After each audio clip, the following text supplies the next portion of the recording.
And it's a statistics and probability exercise, just like anything else, just like any other cost benefit. You are always making assumptions during cost benefit. You're always assuming that certain outcomes have certain probabilities, and you decide based on what the potential outcomes are of those probabilities, what's most likely and what the best action for you to take is. And to just ignore the fact that there are potential future bad things that could happen, you are like taking what you consider a morally superior position, and I consider short-sighted. I don't consider it morally superior at all. In fact, I would frame it as like, I can't believe that you wouldn't kill 5 people to save 1,000. Like, to me, like, what the fuck? Numbers. You would let 995 extra people die? You would do that? Actual numbers. With this Jewish woman with Bill Clinton just gets leaked to the press. She's been giving him blowjobs and having phone sex with him. Right? That is the exact kind of thing you would see if a Mossad sexual blackmail operation were to fire a warning shot at him. All right, cool. So, welcome, Ian, to, I guess we'll call it a podcast. Welcome to the conversation.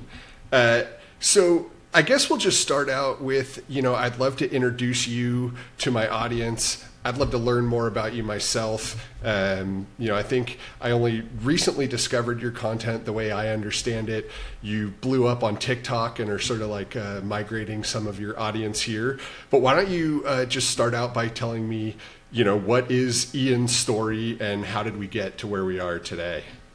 Yeah, the short version is I grew up as the son of 2 teachers in Washington State and was in education and teaching for a lot of my like late teens and early 20s in kind of like a funny roundabout way. And got into traveling and working in kitchens and just kind of like trying to find what it was that I wanted to do with my life. And eventually through COVID, I had more and more realized through teaching that classroom teaching was not meeting the world's needs today. And as a teacher in a classroom, I think a lot of people feel more and more confined to a system that's no longer serving the way it should. And I believe that learning happens where attention is focused, right? Like kids aren't learning from you if they're not paying attention to you. And where kids are paying attention to is their screens. And so more and more I had this sort of sinking realization, or budding realization, depending on how you look at it, that actually the teachers of tomorrow are the influencers of today. And we just haven't quite taken that realization seriously yet and taken responsibility for what that means. And so there was a period of my life where I was sort of like kind of hiding from the realization that if I wanted to fulfill what I felt like I needed to do with my life, I had to find a way to kind of like take the leap and try to make something out here. And it was during COVID that things kind of coalesced and strategy kind of came together and I launched something. And initially I just launched on TikTok intentionally as a kind of a strategy that was just designed around the concept of like, initially I thought I was going to start something where I was going to be teaching things. And then the more I kind of thought about it and sat in front of the phone and tried to make a video, I realized that I didn't know anything. Like all of my opinions were basically just built off. I mean, I'm not dumb, but all of my opinions, I realized more and more the things I wanted to be speaking about were actually just based off of like watching a video and then kind of like letting it pass through my brain and not having actually researched it, not having actually like done the time to study something in the way that you would if you were going to like stand in front of a class and teach about it. And so I kind of rethought everything and just started with like, I'm just going to share the process of learning everything. And I'm going to learn whatever's important to me and whatever I think I need to understand in order to understand the world.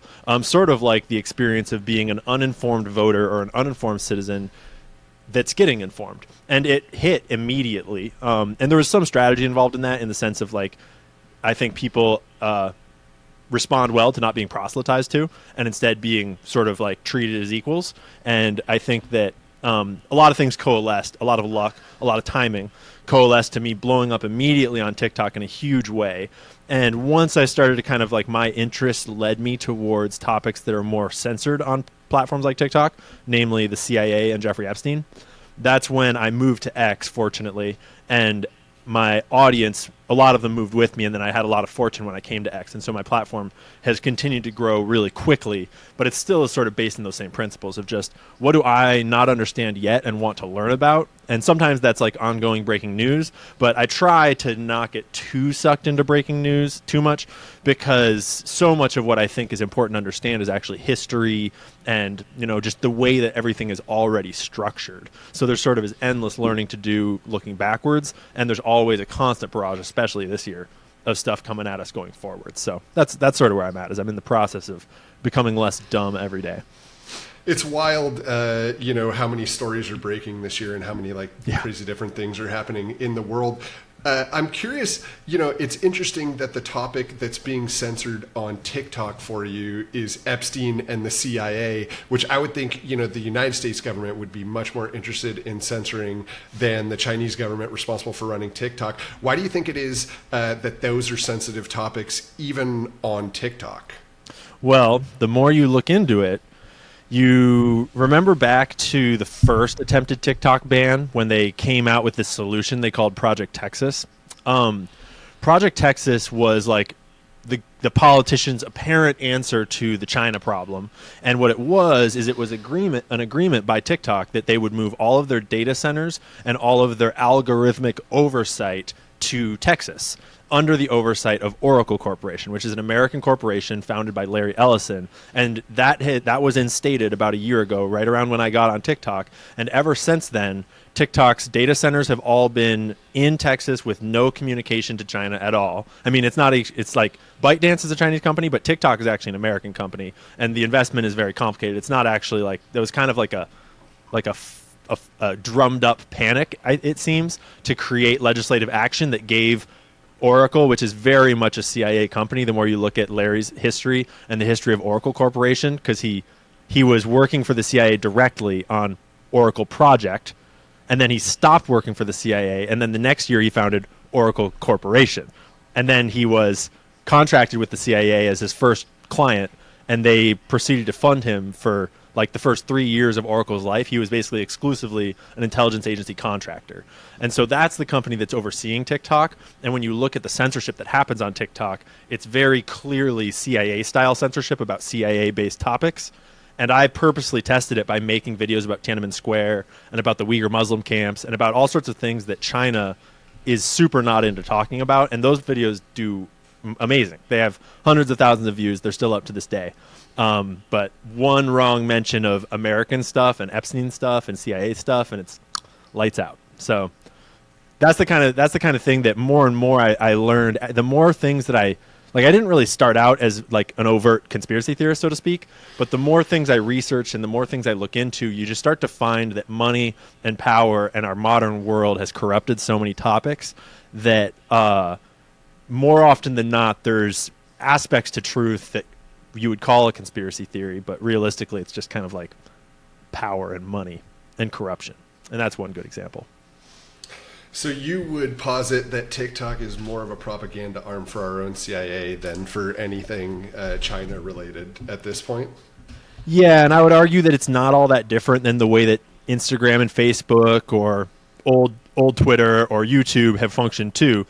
Each one rose and at first was a beacon of free speech, and at first YouTube was kind of suggesting any and all videos, and it was just this like wild west of information. And then as sort of like, and I'm not like, from a government standpoint, it's like it is our government and our CIA's and our intelligence apparatus's job to control information, because a free flow of information, sort of the crux of a democracy, is that the free flow of information is wide open to subversive information. And when you have a corrupt government, subversive information can just as easily be your own citizens criticizing their government as it can be like Russian information coming in. And so there's really no answer to that other than to be a not corrupt government.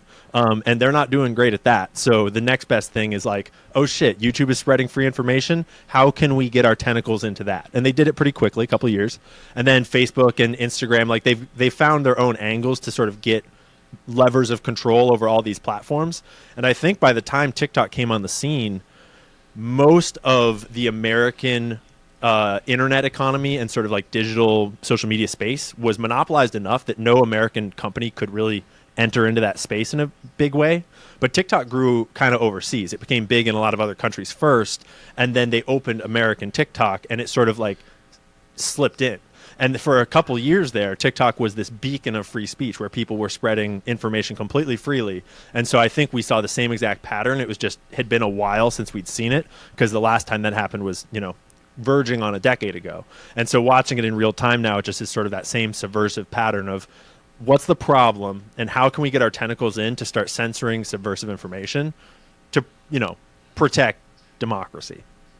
Right. I was really like completely shocked when I discovered the Twitter files and just the idea that the government was censoring, information in the United States. I always thought that was like something exclusive for communist countries, dictatorships, authoritarian governments, whatever. And like, it just really sort of blows my mind that that's happening in the United States now. Do you think X is different? Do you think it can stay that way? Talk to me about like the importance of an uncensored platform and what it means to you. I think that X is vastly different. It's not perfect. There is still censorship. There are still questions.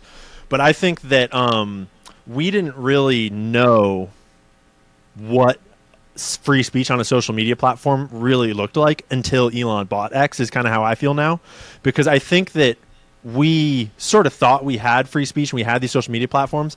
But if you really think back to it, like all the way back to MySpace, maybe at the very start of each of these platforms, there was some truly free days when there was no government censorship and no government control, but pretty early on. So like for my whole history as a thoughtful human with any adult kind of mind on these platforms, actually the Twitter files and the other sort of like government disclosures show us that they've been censoring, bad speech and bad information on those all along.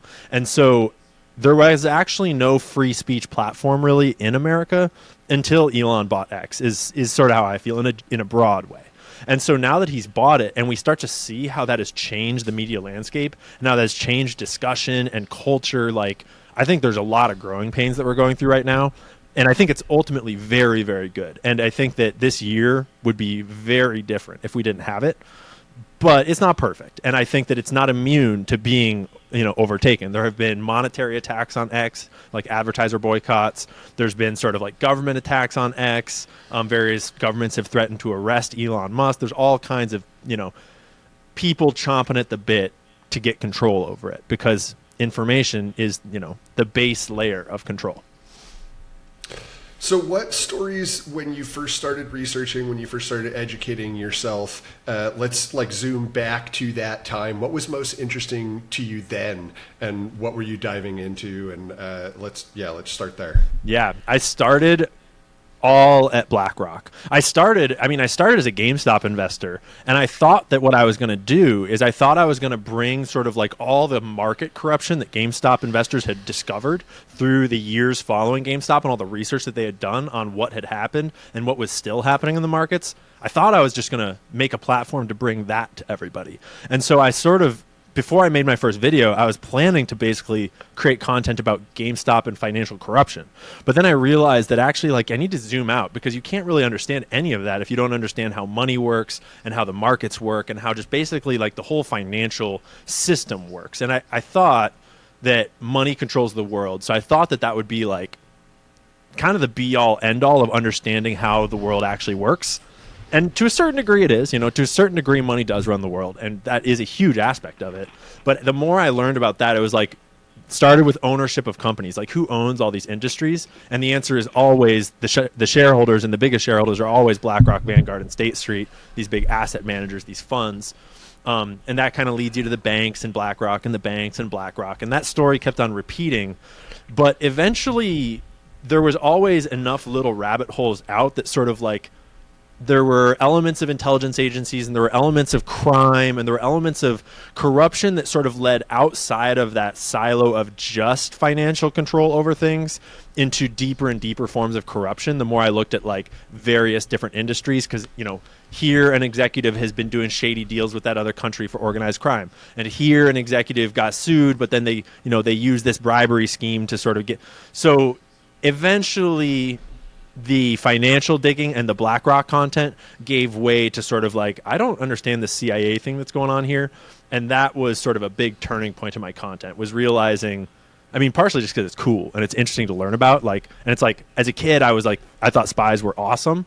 And then growing up, I'm starting to realize that, like, oh, spies are like the worst people on the fucking planet. Not all of them, but, you know, broadly speaking. Like, and Epstein is a big part of, you know, our current sort of big question marks in the world. And he is also an intelligence agency adjacent person. So eventually BlackRock kind of gave way to more of this sort of conspiracy stuff. But initially it was BlackRock and who owns all the products on our shelves, and how is this illusion of choice actually just a giant corporate monopoly where they're making us feel like we have this free market that is actually just 3 fund managers or 3 firms that all hang out and all play buddy and all elect their buddies to all these corporate boards, which is, you know, super relevant and still tons of fun to dig through. So what do you think is behind the CIA or spies being bad guys? Like, what is the motive and or driving factor that takes, you know, what could have otherwise been like super cool dudes and turns them into, you know, the bad guy? Yeah, it's a good question. I mean, I think it's important to rewind and realize that the only reason any of us think that spies are super cool dudes is because of Hollywood and because of movies. Like, if we didn't have movies to paint spies as this like Ethan Hunt, James Bond, Jason Bourne guys, and you actually just think about the job of covert intelligence agencies, it's like, what's the point of a covert intelligence agency and how are they formed? And we always, you know, we had a military, and inherently the only reason that you have a covert intelligence agency is to do things you're not allowed to do, right? Because if you are allowed to do it, you just send the military, you send the DOD, you send your, you know, diplomats, whatever it is. The point of an intelligence agency is, I mean, there is a point where it's like we need to gather intelligence, but that has never been the primary purpose, both in the CIA and all the other ones. It's like, that is sort of what the storyline is of why we're going to found this thing. But inevitably, all of them are really founded to also do and primarily do covert operations, like actual actions that you're not supposed to do, and do them in a way that you won't get caught. Covert doesn't automatically mean you're not supposed to, right?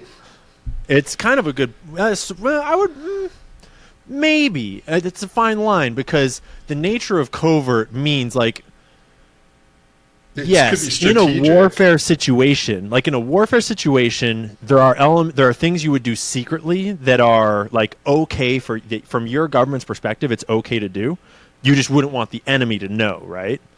But the moment you do it outside of an active conflict, then it's like, is this cool and kosher in the international community? How do you define an active conflict, though? That's exactly the point, right? Is that what is an active conflict, especially since nuclear weapons in the Cold War, but even before that. But if you're talking specifically about the CIA, they were founded after the nuke.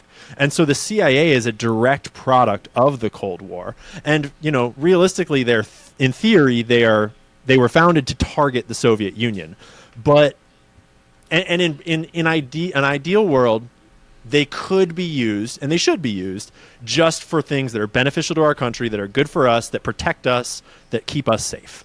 But when you actually learn about the history of them, they were founded by corporate lawyers that were utter scumbags from the beginning. Their first actions were to start overthrowing elections in places like Italy, just by passing huge bags of cash to the mafia in secret, because they were afraid of communism spreading into these countries. So they bought out the elections of newly democratic countries, just like in the night, with bags of cash. Or they overthrew the government of Guatemala on behalf of United Fruit Company, which was a client of the law firm of the guys that founded the CIA. So right away, the CIA, like, and these are things that are only true because when you learn history, it's like, that's how it happened. If the CIA had been founded by an idealistic man that had a ton of great morals and was a really good person, we might live in a different world. But it was founded by corporate lawyers that were doing favors for all their buddies. And realistically, like, this is my theory. This is kind of just me speculating based upon my understanding of history. But we, as a government, the American government, didn't have a covert intelligence agency until during World War II, and then especially the CIA was founded after World War II. But corporations have been doing corporate intelligence gathering since long before that. Like, intelligence is just inherent to the nature of doing business. Like, you need to know what your competitors are doing. You need to know if you're going to, like, be crossing the ocean on this massive voyage that's going to take 4 months to do, and it's going to take investors from all across England. That's a level of like business venture that you need to have a level of intelligence about where you're going, what your competitors are doing, what the waters are like, what the pirates are like. And so it's like the moment that you have money coming together to do large things, information becomes the most important part. And it always is. And in any investment, information is whether your investment pays off or not, right? So corporations have actually been doing intelligence operations long before our government. And when our government first founded the CIA, it's no accident that corporate lawyers were the guys that founded it, because corporate lawyers were the ones that were already in the industry of information peddling and information gathering. And so it's no wonder that when we founded the CIA, it inherited all of the corrupt corporate mentality that industry already had. And so, like, United Fruit had wanted to overthrow the government of Guatemala. Like, they wanted control over Guatemala for a long time. And they had gotten control over a lot of that land in Guatemala through really shady means. And it was only when a democratically elected, like, relatively dope dude comes in to power in Guatemala, they're like, this guy's got to go. And so it's just inherent to the nature of the people that founded our intelligence agencies and the sort of political monetary climate within which they are founded, that they did not become this ideal, like, great thing. So covert, not necessarily bad, but in our world, it inherently becomes like all their history of operations are basically teamed up with organized crime to do things that are straight up illegal, if not inhumane and reprehensible for the most part. Is it an unworthy goal to stop the spread of communism, do you think? So communism is an interesting one because the history is so complex and it's deep in lots of literature, and it's very, like, well studied by, like, real scholars that, like, read, old Russian literature and read, and so it's like, I'm no expert, but from my perspective, yeah, totally. Like, communism, especially in the forms that we have seen in our world so far, is horrendous. It's worse than capitalism, and that's saying something. That's just my take. But, like, I recently was listening to Daryl, who went on Tucker Carlson, Martyr Made, who the world, like, had this whole controversy over about his Tucker Carlson interview. He's a very research guy, and he does a lot of historical research and puts out these long-form podcasts about history that are nothing like what the internet smeared his Tucker Carlson interview as. And his episode about the Bolshevik Revolution and sort of, like, the founding of the USSR is one of the most like, horrific and dark, and it's all primary sources. He's, like, reading directly from the writings of people that lived through the Bolshevik Revolution, and it is so inhumane and dark and disgusting and violent that most people, I don't think, have ever even heard words so gross. And so, yeah, I think that resisting communism, I think, is 100% a legitimate goal. And there is a strong argument to be made that, sometimes the ends justify the means. And I think that's the careful line to walk when you read history, is like, do those ends actually justify those means? And are we being told the truth about those means? Because a lot of times we're not being told about the truth about the means, and a lot of times we're also not being told the truth about the end goal either. Probably most of the time. Yeah. Again, information is the most powerful resource there is, and it's not like it's some new discovery that controlling information is the secret to making money. It is the secret to having power, getting elected, whatever it is. What's your problem with capitalism? Capitalism is just inherently so corruptible, and especially when I was just at streaming into the Independent National Convention and talking to Chase Oliver, the current Libertarian Party candidate, and he is such a great, like, debater and brings up so many good sort of, like, contrarian style. He comes at the issues from ways that a lot of us would never think, and normally my answer to this would be that capitalism is just easily corrupted, and sometimes we need things like governments to initiate monopoly laws in order to stop giant piles of money from inherently taking over what should be a free market. Because inevitably, you have a free market for long enough, someone's going to get a giant pile of cash and start using that giant pile of cash to stack the deck in their direction. But Chase also brought up excellent counterpoint to that, which is, I never really know where I stand. I just kind of like live within the space of ideas.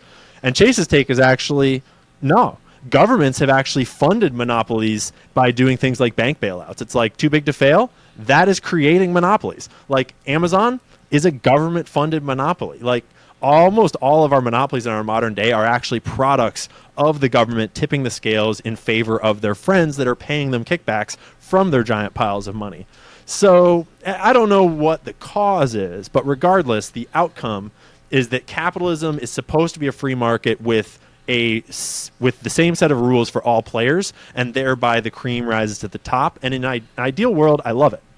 The problem is that it doesn't really turn out that way right now because there's so much corruption. But the way that I see it is when you pair capitalism and communism back to their most basic forms, capitalism is a society that's based upon individual liberty inherently, because it's like, what can you produce and what can you... It's just like a very much like, you make what you can and sell it on the market, and other people are individuals that are on the market too. And so basically the base case of capitalism is still liberty based. It's individual based. And lots can go wrong, and it does. But the thing about communism is that communism is inherently not individual and liberty based. It's community and like group and collective based. And I think that in the modern world, I would way rather put my eggs in the basket where the bottom line is at least some sort of individual sovereignty is like the ideal, versus the one where the ideal is a communal model where I don't have any ability to be like, no, not cool, bro. Because both can be evil, but... Yeah, I don't know what's happening with your internet connection now. You froze up. I see. It might be coming in choppy a little bit. You froze a little bit. I think Riverside will smooth it out for you. Okay, yeah. I guess when we upload at the end, it'll. Yeah, Riverside's amazing like that. As long as you can kind of hear my question, or I can hear your question. Okay, so you were talking about. Sorry, I got distracted by that bad performance there. Oh, you're all good. Bring me back to the point that you were talking about, if you don't mind. Oh, just that capitalism is inherently based on the individual and the liberty of an individual, and communism is inherently based on the collective. And I don't like not having the freedom. Like I don't like other people telling me what to do. That's just who I am. And based on my experiences in my life of having not had power to step out and be like, I will always tend towards the system where the base case is I can still leave and go do my own thing, versus the system where I'm locked into a groupthink that I don't have power over who's in control of that groupthink. Ideally, I love the idea that we optimize towards the community, just in the sense that like everyone wins is like, why would that not be the ideal, right? But I think when you pare it down to incentives, and when you think about human nature, like it's really hard to fit a round peg in a square hole, right? And we are individuals, and we prioritize ourselves. So if we pretend like we're a square when we're a circle, then that like the foundation of the system is broken before you even get started. And that's why I think individual liberty is ultimately the only way to structure humans, until we figure out some way to restructure our own minds, because we are still ultimately apes, with a frontal lobe to like try to control what's going on from our emotions and everything else. But like my take on what's wrong with the world today is like very much that we're being dragged around by those emotions with like false victims, right? It's like our empathy. I think it's Gad Sad that calls it suicidal empathy, and it's like we will run and jump right off a cliff, right, to save someone else. And to some certain extent, like I voted Democratic in every presidential election leading up to this one. I'm going to vote for Donald Trump this time. I'm a bleeding heart when it comes down to it. The reason that I voted that way every time was because I'm socially liberal, right? Yeah. But at a certain point, you realize that like they're taking that empathy and they are pointing at false victims over and over to distract you from what the real issue is. And it's like, I've just had enough. Like I just can't put up with that anymore. I'm curious what your take is I agree that. completely. And I think you'll identify with this sort of perspective on it that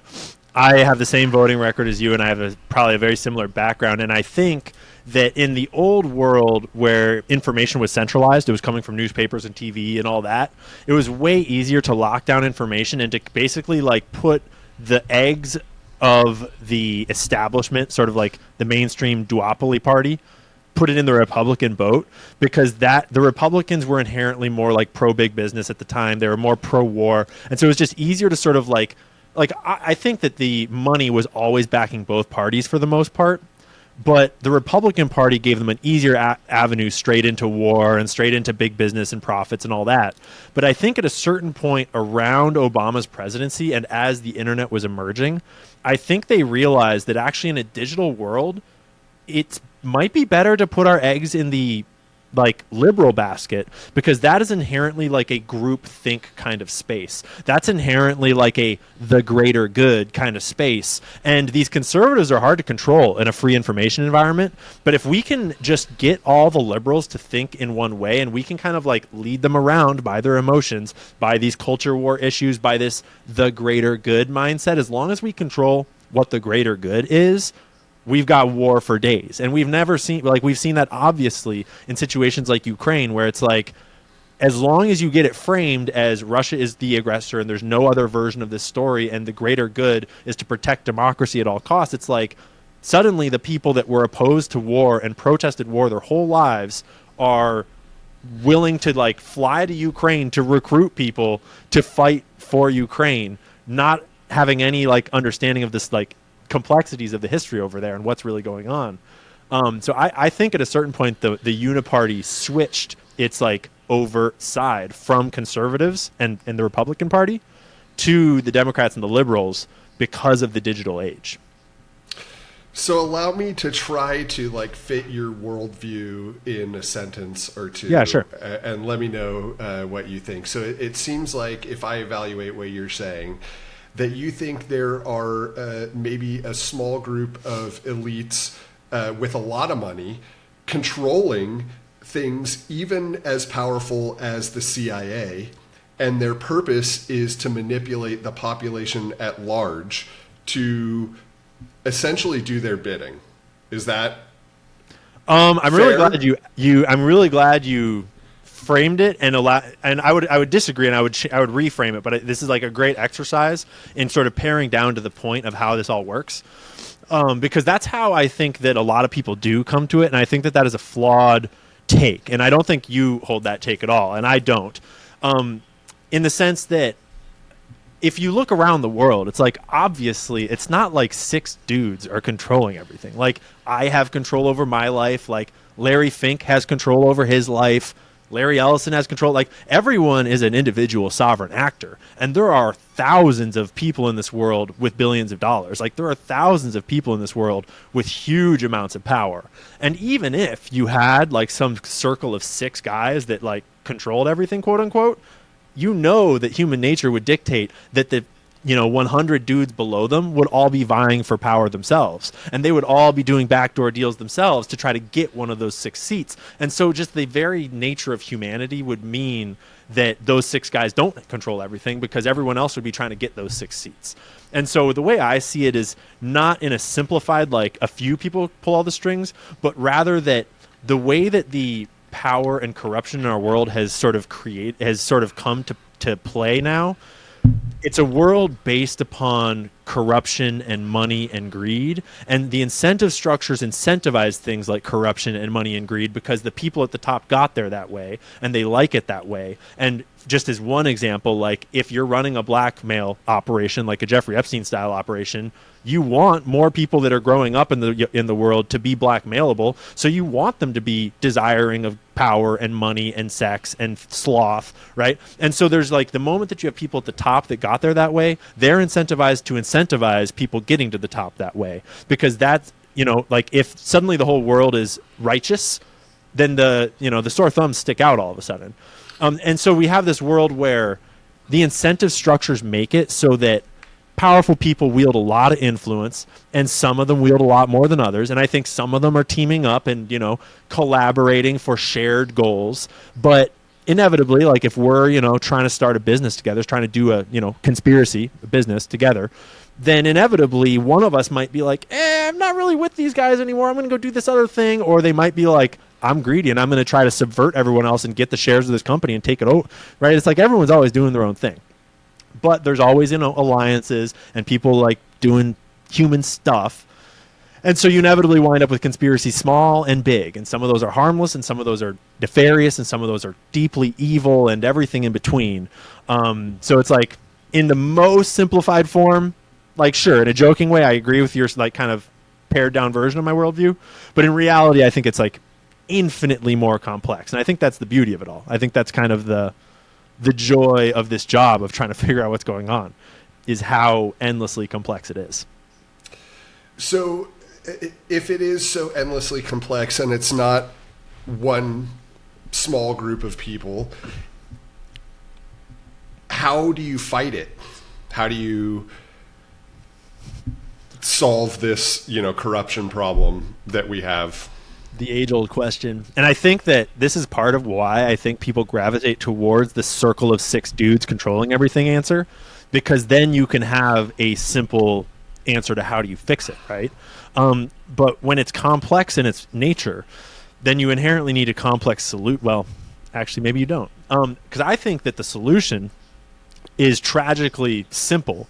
It's just not easy in the sense that if the problem is corruption, then the answer is righteousness. The answer is goodness. And that's not like some weird, like nebulous religious phrase that I'm trying to say. What I'm trying to say is that like we need to heal our society by being good people to one another. By like, if we're too polarized, then the problem is that we aren't listening to each other. And so the answer is not to like convince the other side they're wrong and get them all over to your side. The answer is that you've got to listen to the other side, because if you're not doing the thing that they're not doing, then neither of you are crossing the, you know what I'm saying? Right. So the answer in the most real way, I think, is this long drawn out process of healing our institutions, by healing our communities, by healing ourselves, by just trying to all be better people. And when you're a better person, then the person that you're good to wants to be a better person. And that's contagious. That's like the base layer of how you solve it. But then there's also a lot of like hard solutions, as in get money out of politics, enact term limits, like repeal all of these laws that have built up over time that have allowed for more and more corporate capture of our government and of our institutions. Like those sorts of things are 100% real solutions that we should be working towards. But I think it's important not to forget the hard, complicated, terribly simple solution that is just don't be a dick. like be nice.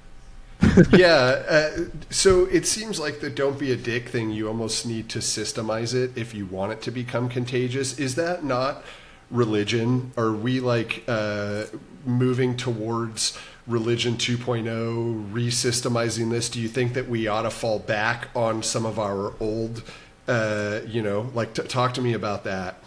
I think you nailed it. And I didn't even realize that's where we were going, but you're right. That is where it goes.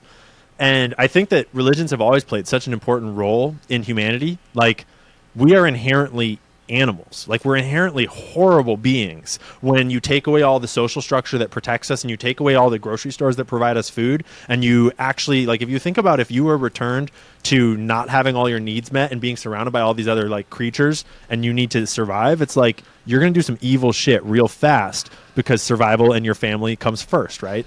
And the only reason why we're not like that is because of our society that provides for us and our religions that have all throughout human history have more or less mostly reminded us to ignore our baser instincts, like, 10 commandments, but each different religion has their own version, right? Of don't be evil, don't be greedy, don't fuck other dudes' wives, whatever it is, and those are just inherently sort of like restraints placed upon our deeper animal nature, the beast inside of all of us. And that has been eroded for decades now in Western culture, at least. I don't really know the experience of people in non-Western cultures, as I'm not there. But I'm a person that grew up without religion. I grew up in a totally atheist household. Both my parents were raised religious and kind of had bad experiences with it, which I think is a common story for a millennial generation. And I was raised with no religion whatsoever, basically the religion of science.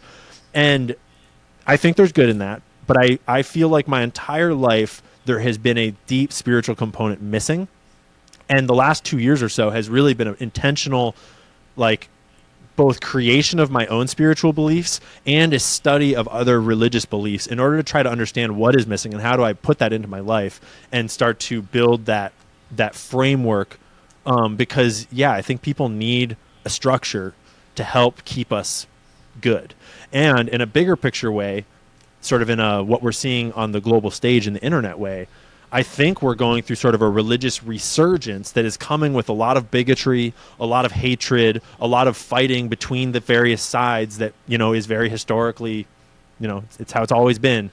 And I believe that we're in a time where certainly the old religions are still going to be here and they're going to thrive in their own ways. But I think that they all need to clean house a little bit and sort of, they were not written, everyone's books were not written for the modern age. They were not written for the day when you live next to a Muslim over there and a Sikh over there and a Jew over there and a Christian over there and a Buddhist over there and some fucking hippie smoking weed over there, right? And so, like, I think that all of our religions need to do a little bit of introspection, because inherently, if you're not going to tolerate different people, you're not going to create a good world today, right? And I think that all religions have little pieces built in that are either like supremacist in nature, as in like our religion is the best religion, or that are exclusionary in some way, or are warlike in some way, or it's like there are pieces of these old religions that aren't going to be logical or even like right in a modern world. And I hope that we're in a time when, as those religions resurge into like our lives, we also do a little bit of housekeeping to update the way we interpret all of our individual books and whatever it is. So are you becoming more religious then? Did you choose a religion? I'm 100% becoming more religious. I don't know as I'm choosing a religion. I tend towards Christianity in the nature of like, and I don't understand the history well enough yet, but my understanding is that inherently it was sort of like there are older, like Judaism was older and Jesus sort of rebelled against what he perceived and spoke of as being like corruption that had seeped into the establishment of Jewish religion at the time, is my understanding of sort of like this simplified version of what he was saying. It's essentially like is Pharisees the right term? I think Pharisees is the term. As in like, I'm pretty sure I always confuse Philistines and Pharisees, as in like these guys have been corrupted by the establishment of religion, and the true Jewish religion is not like this is my understanding of what Jesus was saying, is that it's just like love and harmony and like these more base things, right? And at the time it was like, no, fuck you, that's not what our religion says, get the fuck out of here. And then there's conflict. But I inherently identify with that sort of like rebellious nature of like, no, fuck this corruption, return to just like oneness and harmony and love your neighbor. So I'm inherently drawn to that.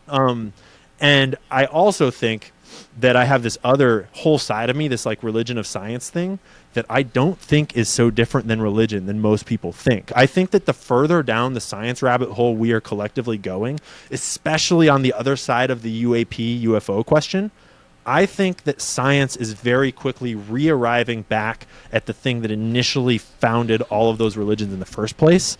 And I honestly am seeing my deeper and deeper understanding of like the really high level aspects of like science and quantum mechanics and like astrophysics and the big questions of science. I'm seeing those start to merge with spirituality and religion until I don't see any difference. And that's a lot of fun. It's like almost just a journey of understanding and questions and knowledge rather than like adopting a book. I like that you closed with adopting a book, right? Because I think ultimately both religion and science, they exist to answer questions, and I think that they take two very different approaches to answering questions. One is the approach of experimentation, which I happen to love because it's repeatable, it's provable, right? That's the religion of science. And then there's the searching for answers through experience, right? And through stories and lessons, and anecdotal evidence and just sort of pattern recognition, right? And it's my take, and obviously I know less of this history than you, but it just feels like there were smart men, philosophers of their time, writing these books based on this pattern recognition and trying to create a system in which we can get these animals to behave, right? Like that's my belief on how religion was founded. And I want to return to that because I believe that we do need to do that, right? Like I love humanity. I want humanity to succeed and thrive and become multiplanetary and all of these things. But I'm realistic about the fact that I am flawed, right? And I try really fucking hard not to be. But still, I catch myself on the regular being controlled by the more primitive parts of my brain and doing things, or at least thinking things and maybe not going through with the actions that are unsavory and that I'm not proud of, right? So I know that we need to create a system. If someone with as much self-control as I do have or whatever is still having these problems, then we certainly need something more. But you almost need to decide to pretend at a certain point to create those systems. And I have a really hard time doing that, right? Like I can't pretend that I believe everything in the book of the Bible. And I can't pretend that I believe that if I don't say that Jesus Christ is my savior, that I'm not going to heaven. But I do believe that the lessons taught in that book are the right ones to teach humans right now. And I would love to get behind it and become friends with it and promote it, right? But I don't know what the right approach for that is. And I'm curious if you have a take on do we need a new religion? Do we adapt our existing religions? Where do we go with this? I think I might have seen you post on X earlier about this today, or it might have been a different person. This idea of is there a name for people that want to get friendly with Christians or with whatever religion, right? Right, but don't. Yeah, totally. Because I'm in the exact same boat where it's based upon my history and my upbringing, without the books and with science and observation and replication. It's I'm never gonna believe that people that my understanding is dude starts speaking in 0 AD. 300 or 400 years later, dudes write books about the dude that spoke in 0 AD. And then over the next 1,600 years, every political organization on the planet tries to corrupt those books in order to use them to control their populations. And now I'm arriving at the 2,000 years later, we have this book that has gone through all of that. And it's how am I ever going to trust the words in that book as representative of what the dude said in 0 AD, let alone trust what was said about him as if it was for sure true? I don't really care one way or another.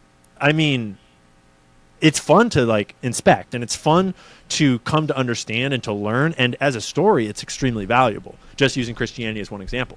But I think that I'm in the exact same boat, that the values speak to me, and it's, even if you wanted to, you can't force yourself to believe something that you don't yet or now or ever. And so I think there does need to be a new version or a new understanding and a new interpretation or something that marries these older religions with science, or with this modern understanding that's you don't necessarily have to believe the stories themselves in order to believe in the values within them. But I do think that religion is right in the way that values are much easier to uphold within yourself if there is a mythos behind those values, right? Because when you pick up the values of a religion and you're the first person to have ever believed it, and there's no traditions and there's no mythos and there's nothing behind it except for you saying, tomorrow I'm going to be this way, it's really hard to hold yourself to that when Doritos is selling you a new flavor and Oreos double stuffed just came out, and money and cars and sex and internet and the whole world of power and corruption is around you. And it's no, I'm going to be perfect tomorrow because I said so today. It's there is an element of tradition and mythos that is just inherently valuable to humans that I think that all of us that weren't raised in religion are sort of missing out on. And I don't have an answer to that yet. That's my strongest argument for the books of any. Right? Well, I think that you need a stick for humans, right? Like there has to be, because there are so many incentives to be a bad guy, right? Like it's easier to make money if you have no morals. Like it's really easy. I know, because I made some money like in my teens doing things that like weren't, you know, the smartest things to do, right?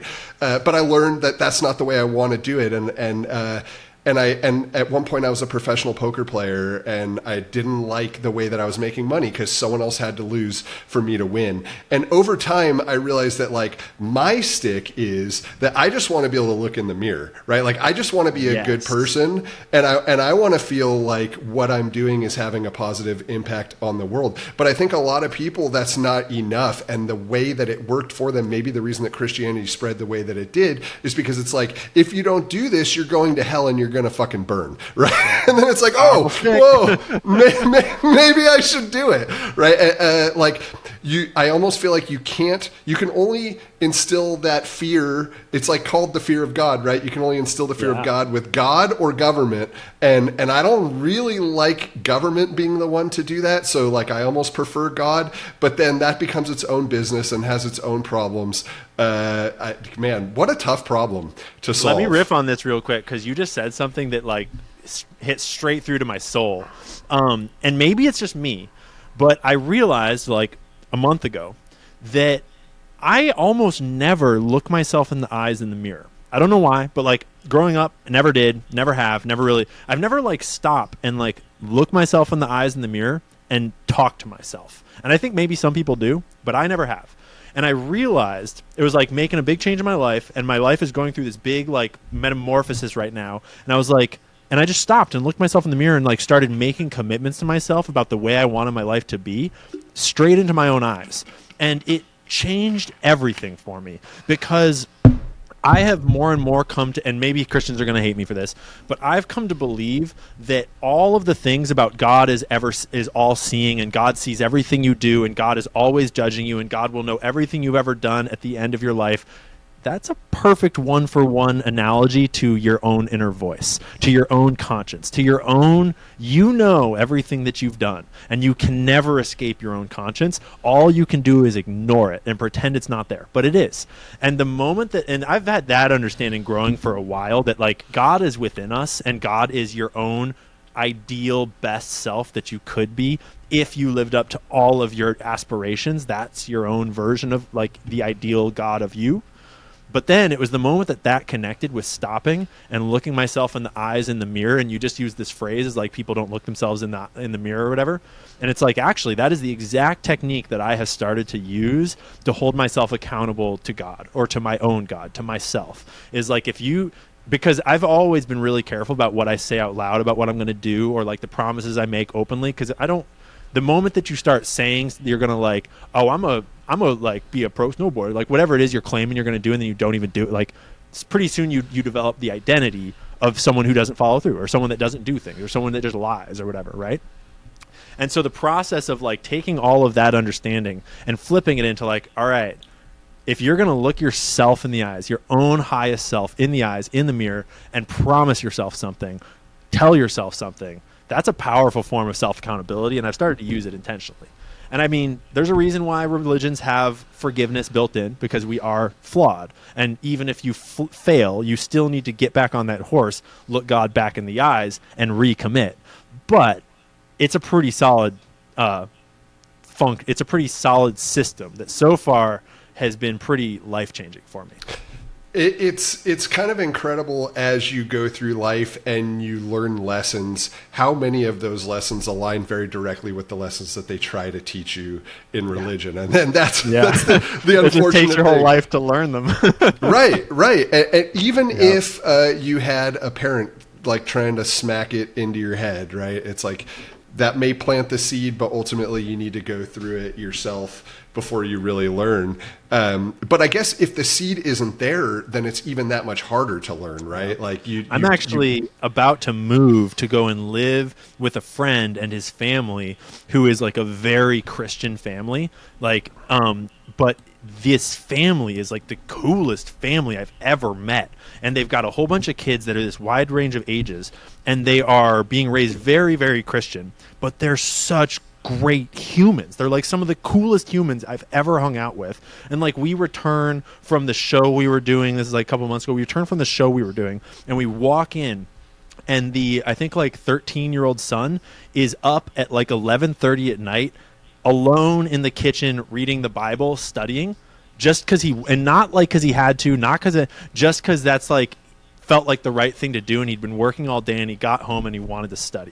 And it was like, whoa, what the fuck is going on? What is wrong with you, bro? Because I come from such a different world, and so I'm sort of intentionally moving there to just see what's going on there, and like, how is that parenting happening? Because I think inherently there will be rebellion. I think inherently no parenting is perfect, and I think that strict parenting inevitably leads to kids rebelling, but I think that the right type of like guidance, the right type of planting those seeds can lead to young people having a lot more structure for morality from an earlier age, so they don't have to fall in all these pits that I've fallen into my whole life, and I'm just climbing out of them every time.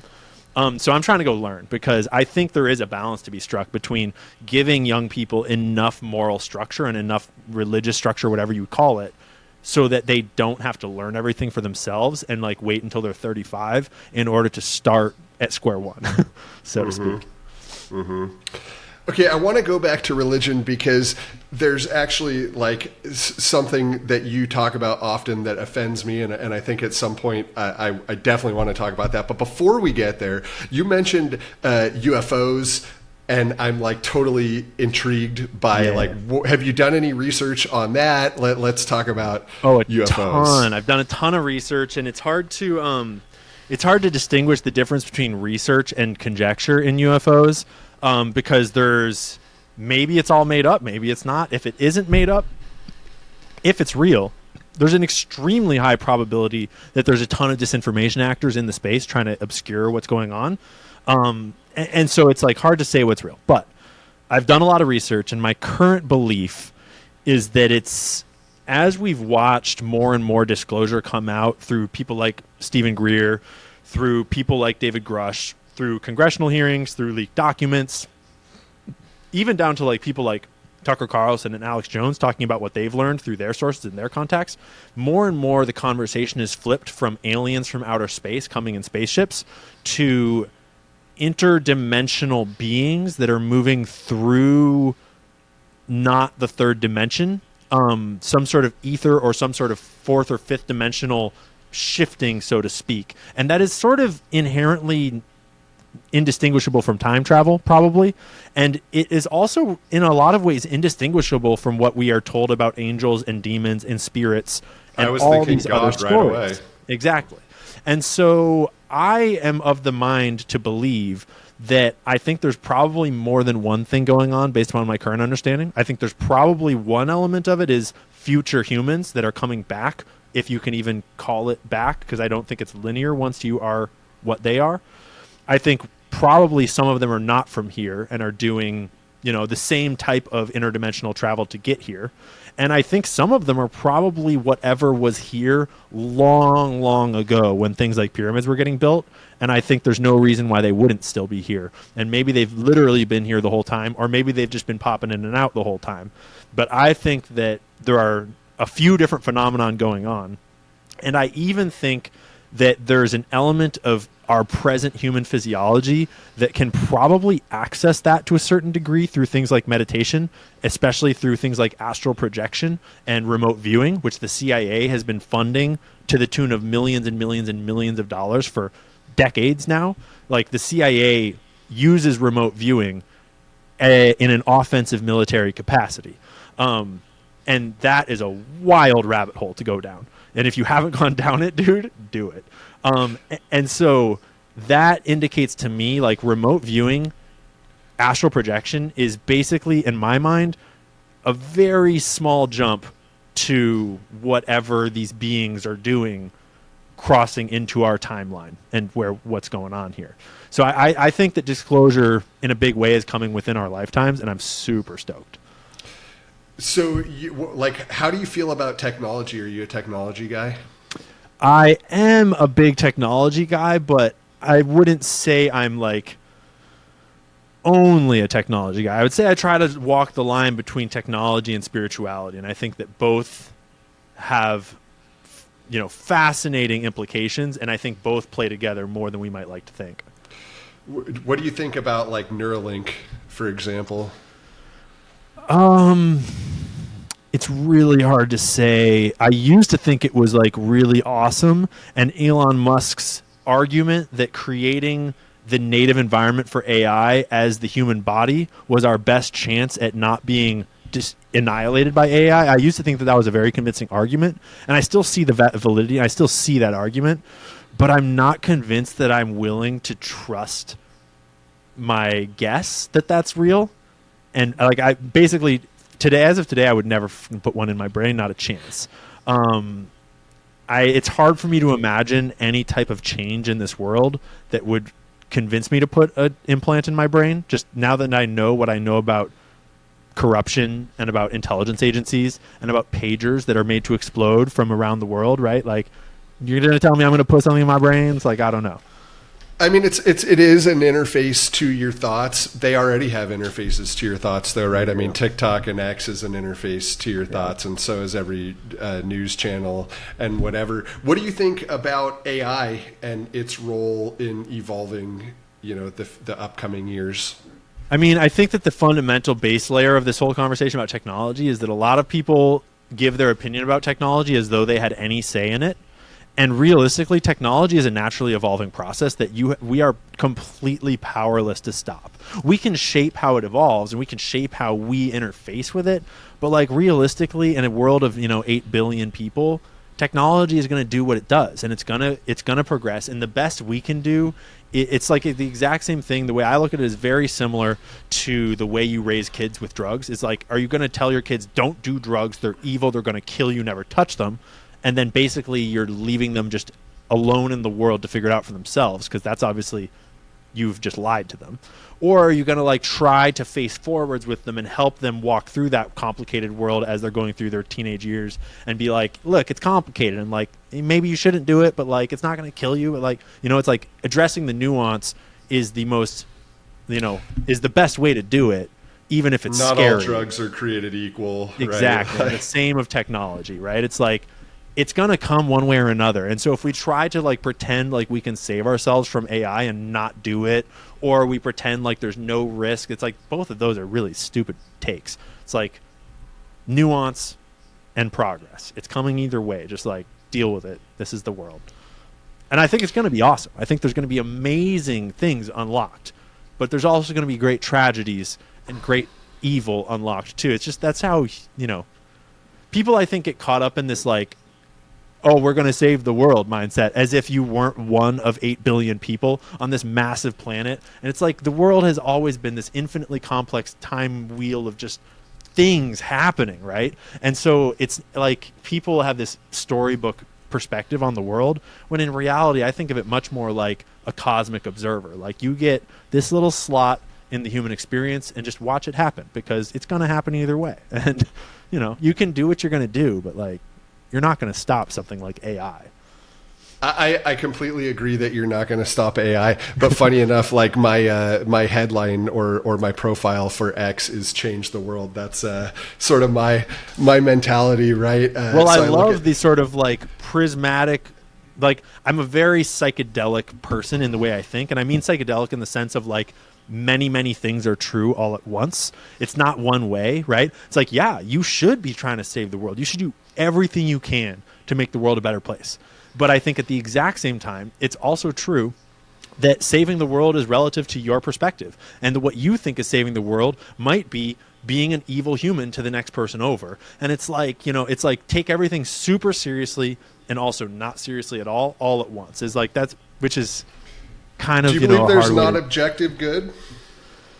I think to humans, there is some things that are objectively good and objectively bad. I think the moment you zoom out beyond humans, it's like, no, there's not objective good and bad, because, right, like you need a frame of reference. And the more you zoom in, the more you can say objectively that is good and that is bad. But the moment you get out to like, if you're a lion, who the fuck cares what happens to humans? Like killing all humans is good if you're a lion, so to speak. So, yeah, I think there is objective good because I'm a human and I think we're all humans. So yeah, I think objectively there is good and there is evil. And in a concrete way, there totally is. In this world today, I think we're in a battle of good versus evil. And I think that is inherently truth and honesty and cooperation and love versus lies and deception and greed and competition. And I'm fighting with all my power for good.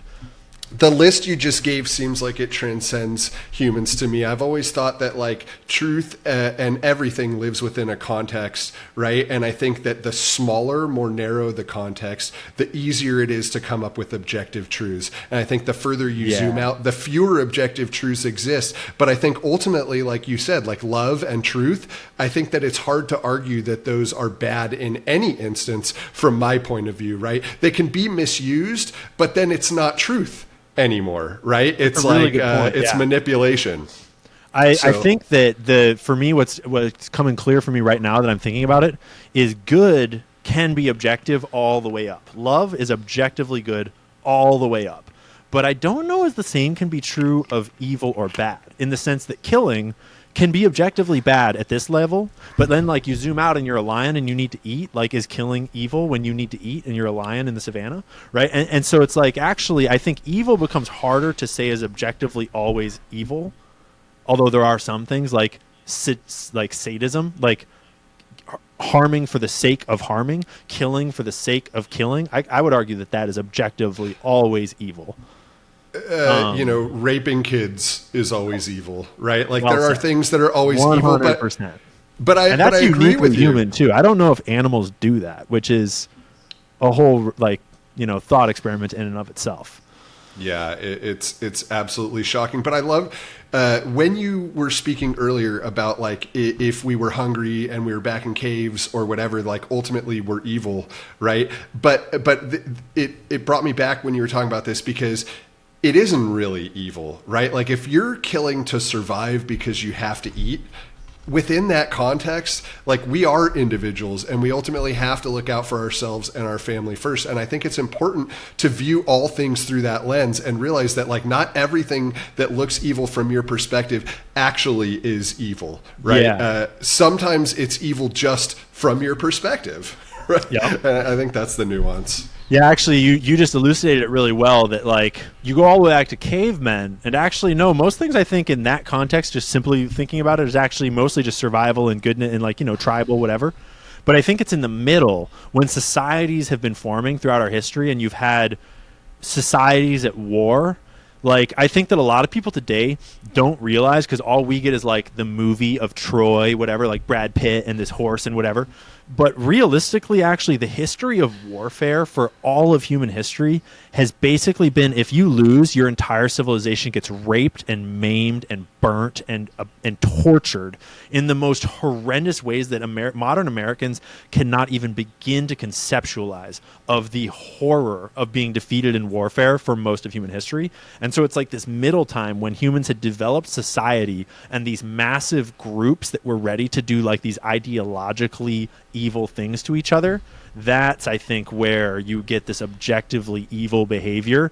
And before, when we were just monkeys running around, I think there was far less of that, right? I'm just speculating. But I think that the rise of society and of these organized group thinks, of these like group identities, that's where you start to get perpetration of evil on another group just because of that group's difference than yours, right? I don't think just because we beat you or whatever. I don't think good requires intelligence, and I think evil does require intelligence. Ooh, if that makes sense, right? That's like a really good point. Yeah. Like it's like I have cats, right? And they will pounce and kill.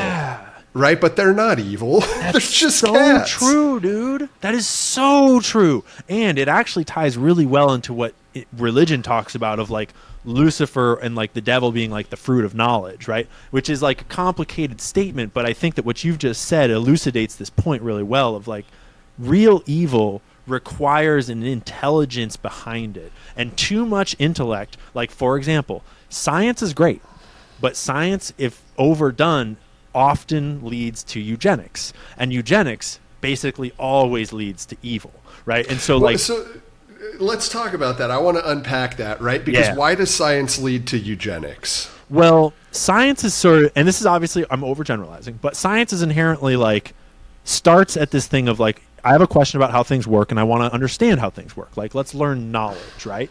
And that inherently leads to, okay, now that I understand how this thing works, now how can I make something to improve upon it? Technology, right? And so you start to create technology, and technology's purpose is to improve things, right? And so now that I can improve something, how much more can I improve it? And the more you start to improve it, and essentially it could be things outside of the body, but eventually, inevitably, it's like, it's all about improving human life, right? And so the improvement of human life can be through whatever type of technology, but eventually if you improve human life enough, you wind up at the best way to improve human life is through our genetics, right? The best way to improve human life is to get rid of the horrible humans, right?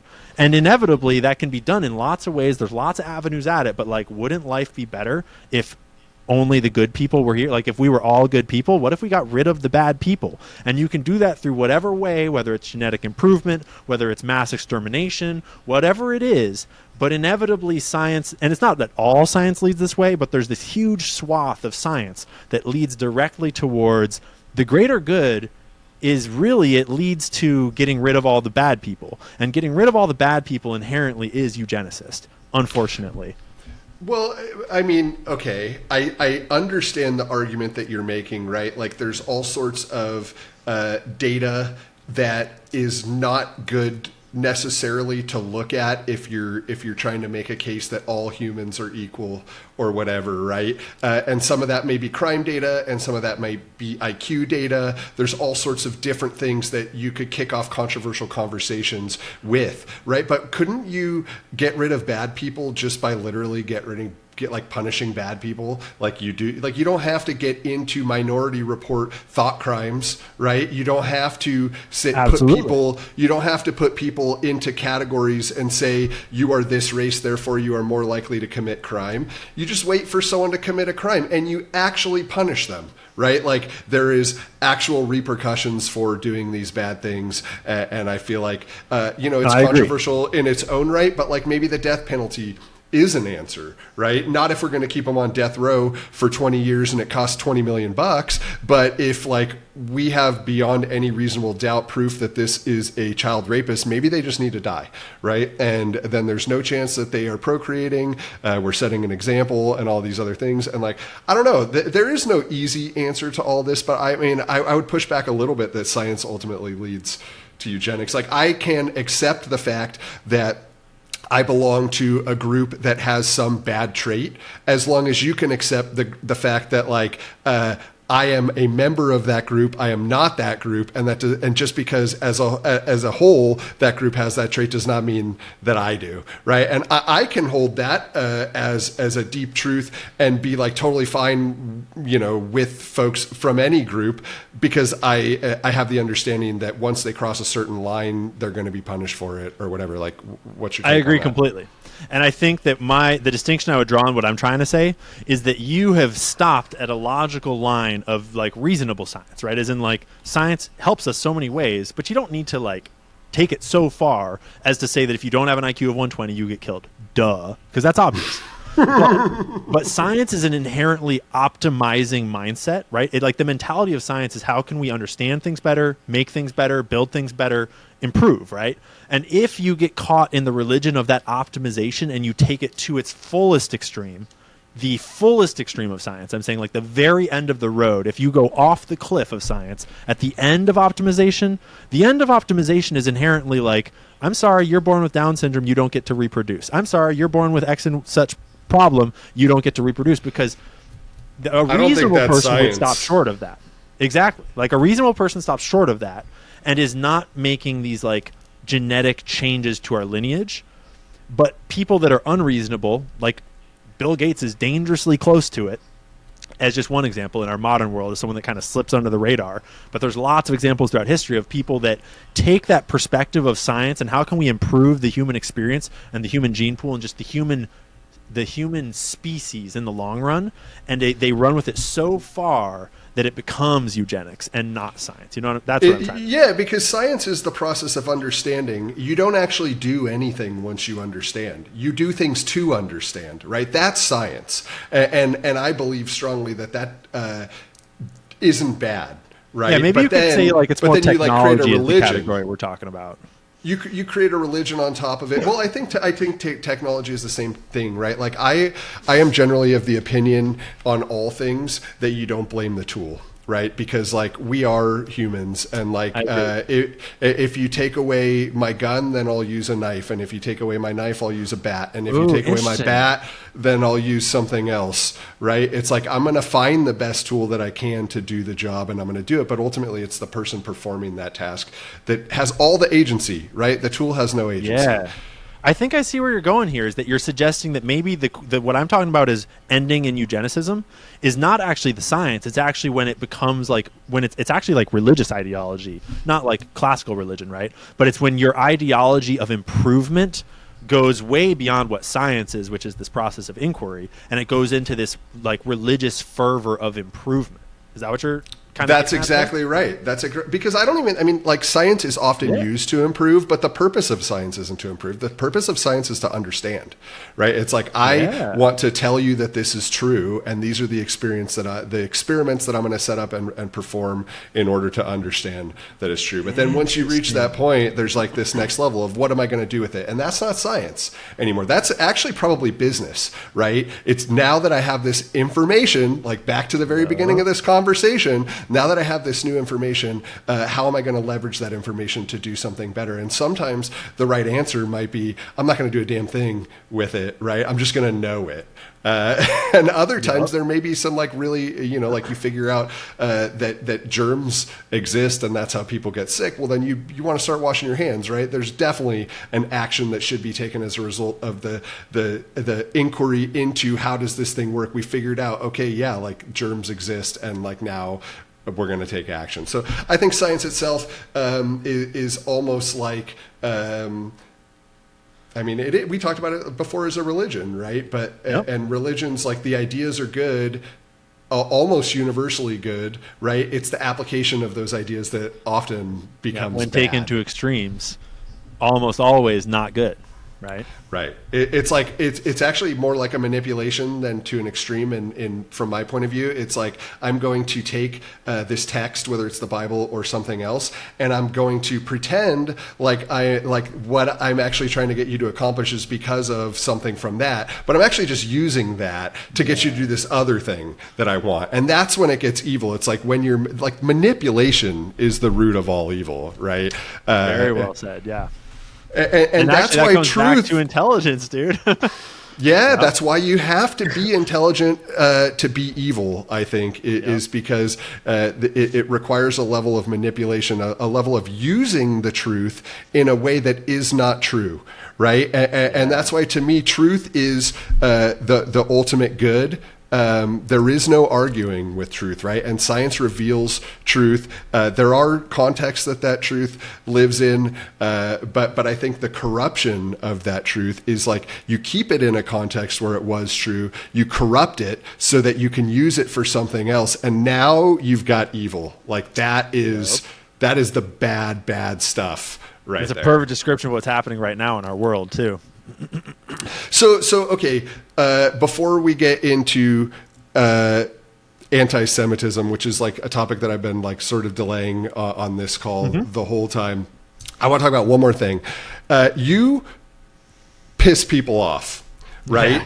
Yeah. And I personally have avoided pissing people off many times for the specific reason that I don't want backlash. Right? Like, I don't want someone showing up at my front door. I don't want someone harassing my kids. I don't want an army of trolls just like constantly berating me. So I avoid certain topics. I avoid confronting certain individuals who I believe are spreading a really bad message. And I would love to like give them my 2 cents, no pun intended, right? But like but I won't because I fear retaliation. I'm curious what your experience has been with that so far. Negligible, honestly. I mean, in part, I live in like a little corner of the world, and in part, I don't have kids or a family, so I'm kind of like I'm on the line, but I'm not putting anyone else on the line, which helps. But in part, I'm not pissing people off. I try not to piss people off over opinions alone. I try to only get into kerfuffles when it's over truth and evidence, where I believe that I have sources that are informing me, that I think are like real sources that are informing me of my belief. And then if I'm met with a counter argument that provides sources that indicate that I might be wrong, then the right move is actually to change course and to be like, oh, I didn't know that, I'm going to learn. And if they don't have sources and it's just their opinion, then I think there's an inherently human response to like bark and then back away, put your tail between your legs and leave. Because you sort of inherently, especially when I have this big platform, I think people, especially online, inherently know that if they get into an evidence contest with me and they don't have any, then they're just going to dig themselves deeper and deeper into a fool hole and look more and more like a fool if they stay there barking at me. And if they are right and I'm wrong, then if I did what most people do and I just keep trying to stay like I'm right even though I'm not, that would be dumb confrontations. And that's where I think that I would start to burn bridges and make big but like I think I've done a very good job actually of only picking fights where it's not about belief and I'm not on my ego and I'm not trying to prove that I'm right because I can't be wrong, but rather because I actually see sources that like show me I believe I'm right. And if I learn, I'm not, it's like the point is always supposed to be learning, right? And I think that sort of like keeping learning and truth at the center has kept it from ever getting into anything hostile or anything. It's always just been online. And I've got a pretty thick skin. I don't take it seriously. Like, I know that it seems serious, I think, a lot of times, especially when it's just text-based, it can come across as like people really care and it's really serious. But like, I don't fucking care. It's like, it's still just like an internet game for Twitter points. And like, who cares? Like, so I think I maintain perspective in a useful way where even if someone online is really angry at me and hates me, or even in person, it's like, yeah, but it's not really like important to me in a big way, in the same way that like people and love and friendships and my dog and like human experience, right, is way more important to me. So I find it interesting, though, that you focused on individuals and people without a whole lot of power. I would be a lot more concerned, like, if you are uncovering truths about Jeffrey Epstein and about intelligence agencies and about the Mossad and all of these different, like, actually very powerful, and if your research is correct, also actually very evil groups, right? And groups that will stop at nothing to you know. I was specifically not answering that version of the question, but to answer that version of the question, I don't think about it that much, in the sense that I think that the internet is more like conspiracy theory minded than the real world is. Like, the CIA is busy trying to kill Donald Trump. Like, they don't have 100 assassins ready to come send one after, like, cancel this clothing company in this random place. That being said, there are corporations out there. There's a lot of people out there that can come after you. And I am vigilant, and I do think about that. And I do have guns, and I do, like, think it through. And I'm also not so naive as to think that I'm invincible. And, like if the Mossad were to send a hit squad after me, it's like, my Glock is not going to protect me from the Mossad hit squad. But like, at the same time, I'm not going to not be armed. So there is a balance where, like, I try to be as vigilant as I can, and I try to step in enough mud to, like, go after the truth. But I also, one big thing that I do, I think the real answer here is that I intentionally don't break new stories really ever. I don't do whistleblowers. I don't do, like, leaks. I don't do those are the things that get people killed, is when they're breaking new stuff that's never hit before. I pretty much am only reporting on publicly available information that's already on the internet, and I just reframe it in a way that is really accessible. So it's annoying to them, but it's not like Julian Assange or, you know, right? So I think that is my best defense mechanism, is sort of the strategy of what I make and how I make it. And beyond that, it's like, Jesus, take the reins, like, whatever. Well, you know, someone's got to do it, or we're certainly not going to dig ourselves out of this hole. So yeah. I appreciate you. Yeah, I'm in a good position to do it. Yeah, I love that. How do you support yourself? Is it all from? I mean, you mentioned the clothing company. Is it mostly selling clothes? Is it mostly ad revenue? It's mostly ad revenue. It's maybe like split. It's at first it was mostly all TikTok ad revenue, because TikTok pays really well when you're on its good side. And the moment I got shadow banned, I had to diversify really hard, and I almost went broke, and had to think things through. But now it's like I've got a bunch of subscribers on Locals and X that sort of create a monthly base layer of income that's probably like a couple thousand a month. And I get ad revenue from TikTok and X and the tiniest bit from YouTube. And that's like, maybe like 3 to 8 to 10 to 12,000 on a really good month. Like, I don't know, range. And then I sell some clothes, not a big way. I don't really market it. And that's like, maybe, I don't know, maybe 1,000 a month. It's hard to say. So I do reasonably well, but I'm not like rich, but I have enough different streams of income. And I think there's probably a few other trickles. Like there's some affiliate marketing out there from brands I've worked with that I have links up for. And so I get little trickles in, lots of different trickles in that make a pretty like healthy stream that I'm not at risk of, any one thing turns me off and I'm not canceled. I'm going to be just fine. But it's my full-time job. It's all I do. What's like end game for you, or maybe even not end game, but like what are you building towards right now? Where do you see yourself in the semi-distant future?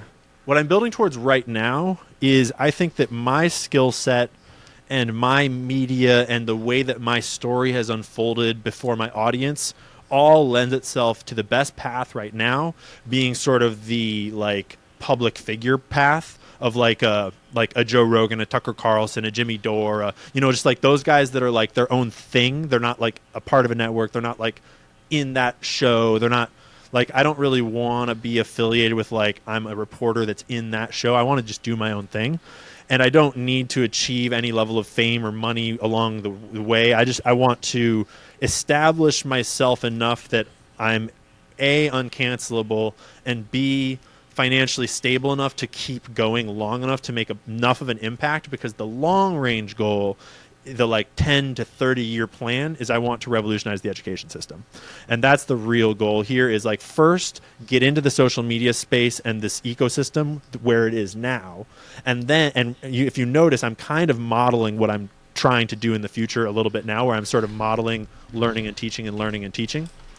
And then down the line, 10, 20, 30 years, I want to probably create some sort of platform or revolution or legislation or something that changes education from a thing where kids go to buildings that are funded by the government to learn from teachers about books that were written by corporations, and switch it to some sort of ecosystem of platforms within here that you can subscribe to that educate parents in order to create community organizations so that parents can have resources to collectively homeschool, probably, or like community school their community with help from each other, with help from online resources, from creators that are experts in various fields, like a whole new decentralized way of using the internet and our connected world to re-educate everyone into how to educate effectively, rather than this old industrial model that's super out of date. That's the long-term goal.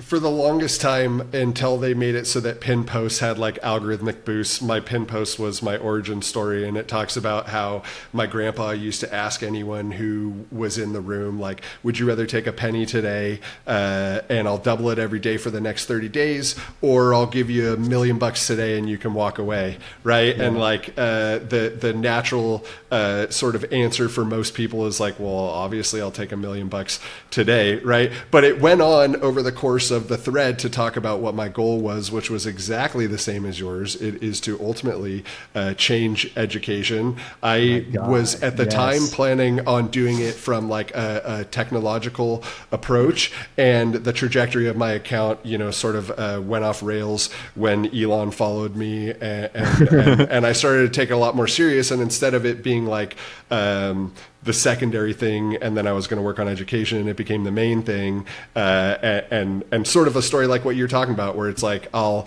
get my reach, I will establish, I'll get my independence from a financial perspective and be able to support myself and be uncancelable, and then hopefully I can, pool all those resources and push them towards education. So maybe someday cool. We can work together on that. That'd be interesting. I think we will be working together for a very long time, man.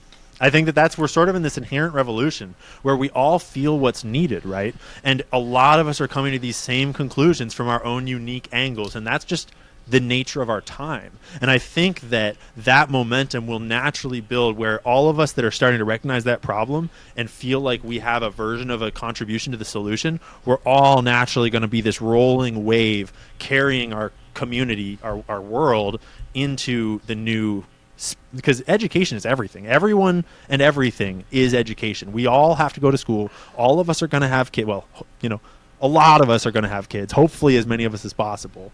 And it is the most base layer. It's the information layer of culture. And so I think it's no accident that so many of us are arriving at that same conclusion and wanting to make a difference in the same direction. Yeah, I mean, it's absolutely critical, right? I think about all the time that I wasted in school growing up, and it's like, it doesn't matter if you're at the top end of the class or the middle of the class or the bottom of the class. It's not aimed at any of you, right? So it's like you're all suboptimal learning. My daughter was complaining recently because she has, mentally handicapped people sitting right next to her in class, and it's like, I can understand why we came up with those laws, and I can understand why that, could potentially be beneficial if you look at the world through certain lenses. But when I look through the world at the lens of, like, my daughter is in class and she can't pay attention because someone is making a bunch of noises and fidgeting next to her, and now she's like more of a babysitter than a student, like, that's not a good classroom for her, right? That's and the whole class is now held back, and she can't progress and learn and explore her own curiosities. And yeah. But there could be a world where she actually could be helping that kid learn and learning about teaching and stewardship in an intentional way, and then also going off and doing her own thing. Like, there could be a world where that mindset, that ideology of, like, all of us helping each other is there, but it's not trying to stuff it into this box in this industrial model that wasn't made for any of it. That's totally right. Yeah. Okay, so Ian, I'm ready to sort of jump into the toughest part of the conversation. You can go anywhere you want. I'm not. Yeah. Good. And look, I think one of the most important things that we can do is figure out how to have tough conversations in a reasonable way. And I appreciate that about you. So would you rather I keep my video up, or I can switch to the post that I'm reading, and that way you can see it when we're talking? Is it the post that I posted recently? Yeah, it was. I'm up for either way. You could share the post on your screen. That's fine. Okay, I'm definitely going to share it on the produced version. I will share it with you. I won't have an opportunity to share. Well, is it not coming through? It's the post that I made where I posted about the thing I put on TikTok, right? And then TikTok gave me a strike for it. I can just pull it up on my phone right here so I can look at it along with you. Yeah, why don't you do that? And I'll put it on the screen for the listeners in the produced version, but I'll read it for you, and maybe you can read along. It says, I just got an account warning on TikTok. A commenter on the Diddy video said something like, when are we going to hold the white people above Diddy accountable? You responded with, they're Jewish. Just trying to stick up for their identity, as it is my understanding that Jewish people don't want to be lumped in with white people. Am I mistaken about that? Genuinely super confusing. I'll read the whole thing and then we can respond. Yeah. Not only is this statement factually accurate, whether we're talking about Lucian Grange or Clive Davis or most anyone in the industry, but also how is it worthy of an account warning? Of all the heinous shit I say in the comments, I'm sure China and the CCP find that comment offensive. Free speech, except for that topic, causes far more anti-Semitism than it ever pretends to solve, as we clearly have AI patrolling our social media platforms, protecting Jewish people from discussion of reality, and it's not even smart enough to distinguish facts from fiction. Not to mention that I'm a huge fan of any Jewish person who doesn't blindly go along with Israel murdering children. I'm not afraid to call out the Jewish mob or Mossad, sexual blackmail ops, or Israeli genocide. Y'all are debasing the word anti-Semitism, and it has less and less meaning every day. First, why don't you talk to me about that post? I mean, I'm mostly curious. So I guess what I would say is that it's interesting that things that mention Jewish people are charged where people have increased emotional sensitivity to them in ways that is not always clear why or how. And so I'd be curious what parts of that feel like they are over a line or discriminatory or racist, or like, is there a specific line or paragraph in there? Because I would love to just like address each part individually, because I see that as being mostly just factual and talking basically about free speech as a core layer. Okay. And to me, like, I'm probably making assumptions as I read it. I'm definitely reacting, like you said, to a certain extent. I'm not religious. I'm not Jewish, but my dad's dad was Jewish, the same man who told the Penny 2X story, right? So I do have an emotional sort of attachment to the religion, or like some amount of identity associated with the religion. So right away, when you respond, they're Jewish, that's offensive to me, because that's a perfect place to start. Because do you want to say more about that? No, please go ahead, and then I'll respond to what you have to say. Cool. Because there's context required, in the sense that in this thread we're talking about Diddy, and we're talking about the executives that were above Diddy. And the commenter I'm responding to on TikTok said, when are we going to hold the white people above Diddy accountable? And the nature of the white people above Diddy is that they are, every single one of them, Jewish, and that the music industry has been a Jewish mob controlled space ever since it became the American music industry. And the Jewish mob has been using the music industry to launder money historically, really since the start. And that is not a secret. And the entire music industry talks about that openly. And people like Michael Jackson and Kanye West have repeatedly spoken up about it, and then had things happen to them about it. And so that is just a statement specifically about the fact that, like, in this instance, if you're going to point race labels at people, you're pointing the wrong one. And then and so that part is a little flippant. But then I go on to expand upon, like, it's not just because they're Jewish that there is an issue with the people above Diddy. And first of all, it's like, there's not an issue with the people above Diddy if they're just Jewish. The issue is that they're running a sexual blackmail operation, and so they are reprehensible people, and that is not good. And when you pair up the fact that Jewish mob is all up in the music industry laundering money and all sorts of other criminal activity, and B, we're talking about a sexual blackmail ring that Diddy is in charge of, but that the people above him are even more in charge of, that's where it starts to be like I'm just pointing out facts. Okay. So let me respond to that, and then we'll move on to the rest of the post. So I don't like the first comment. When are we going to deal with the white people above Diddy? Because I think that's racist already, right? Yeah, it's racist already. I think that it's important to point out that, like, reverse racism is racism, and, like, you can be racist against white people, and, like, I would rather that we just say Diddy is a pawn and let's go for the king, right? Or like, and I also don't particularly have, or at least it's not as offensive to me if you said they're Jewish mob.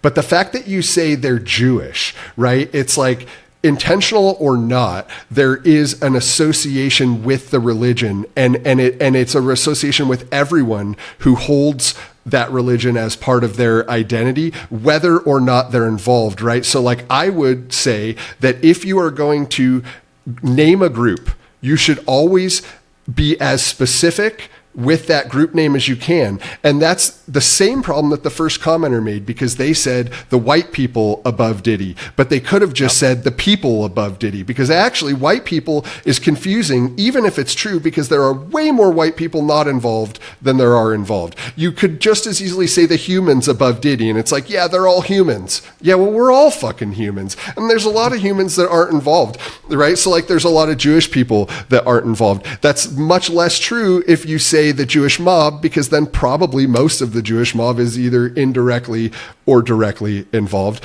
Personally, I would rather not even call it the Jewish mob. I would rather just name the mob, right? Like we call, MI6 or like whatever, right? Whatever some gang name is. Like, it's okay to label groups that exist, but I think when you conflate them with bigger groups that have nothing to do with the smaller group, even if, for example, it's the glue, right? Like, I've heard you argue, or maybe it wasn't you, it could have been someone else. It was definitely me. Okay. Yeah, I think I know where you're about to go, and I make this argument you're about to summarize. Right. I mean, so I don't even need to say it because I'm just more looking for your reaction to what I just said. Totally. I agree with like your moral sentiment here in the sense that like, how do I distinguish this in the context of this tweet?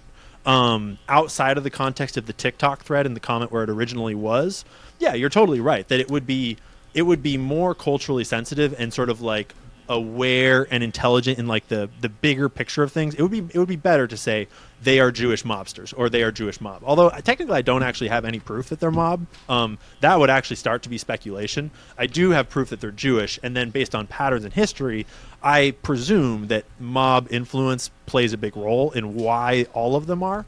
But so I want to just kind of clarify that in the context of the TikTok thread, what happened was a commenter made a stupid race comment about the white people.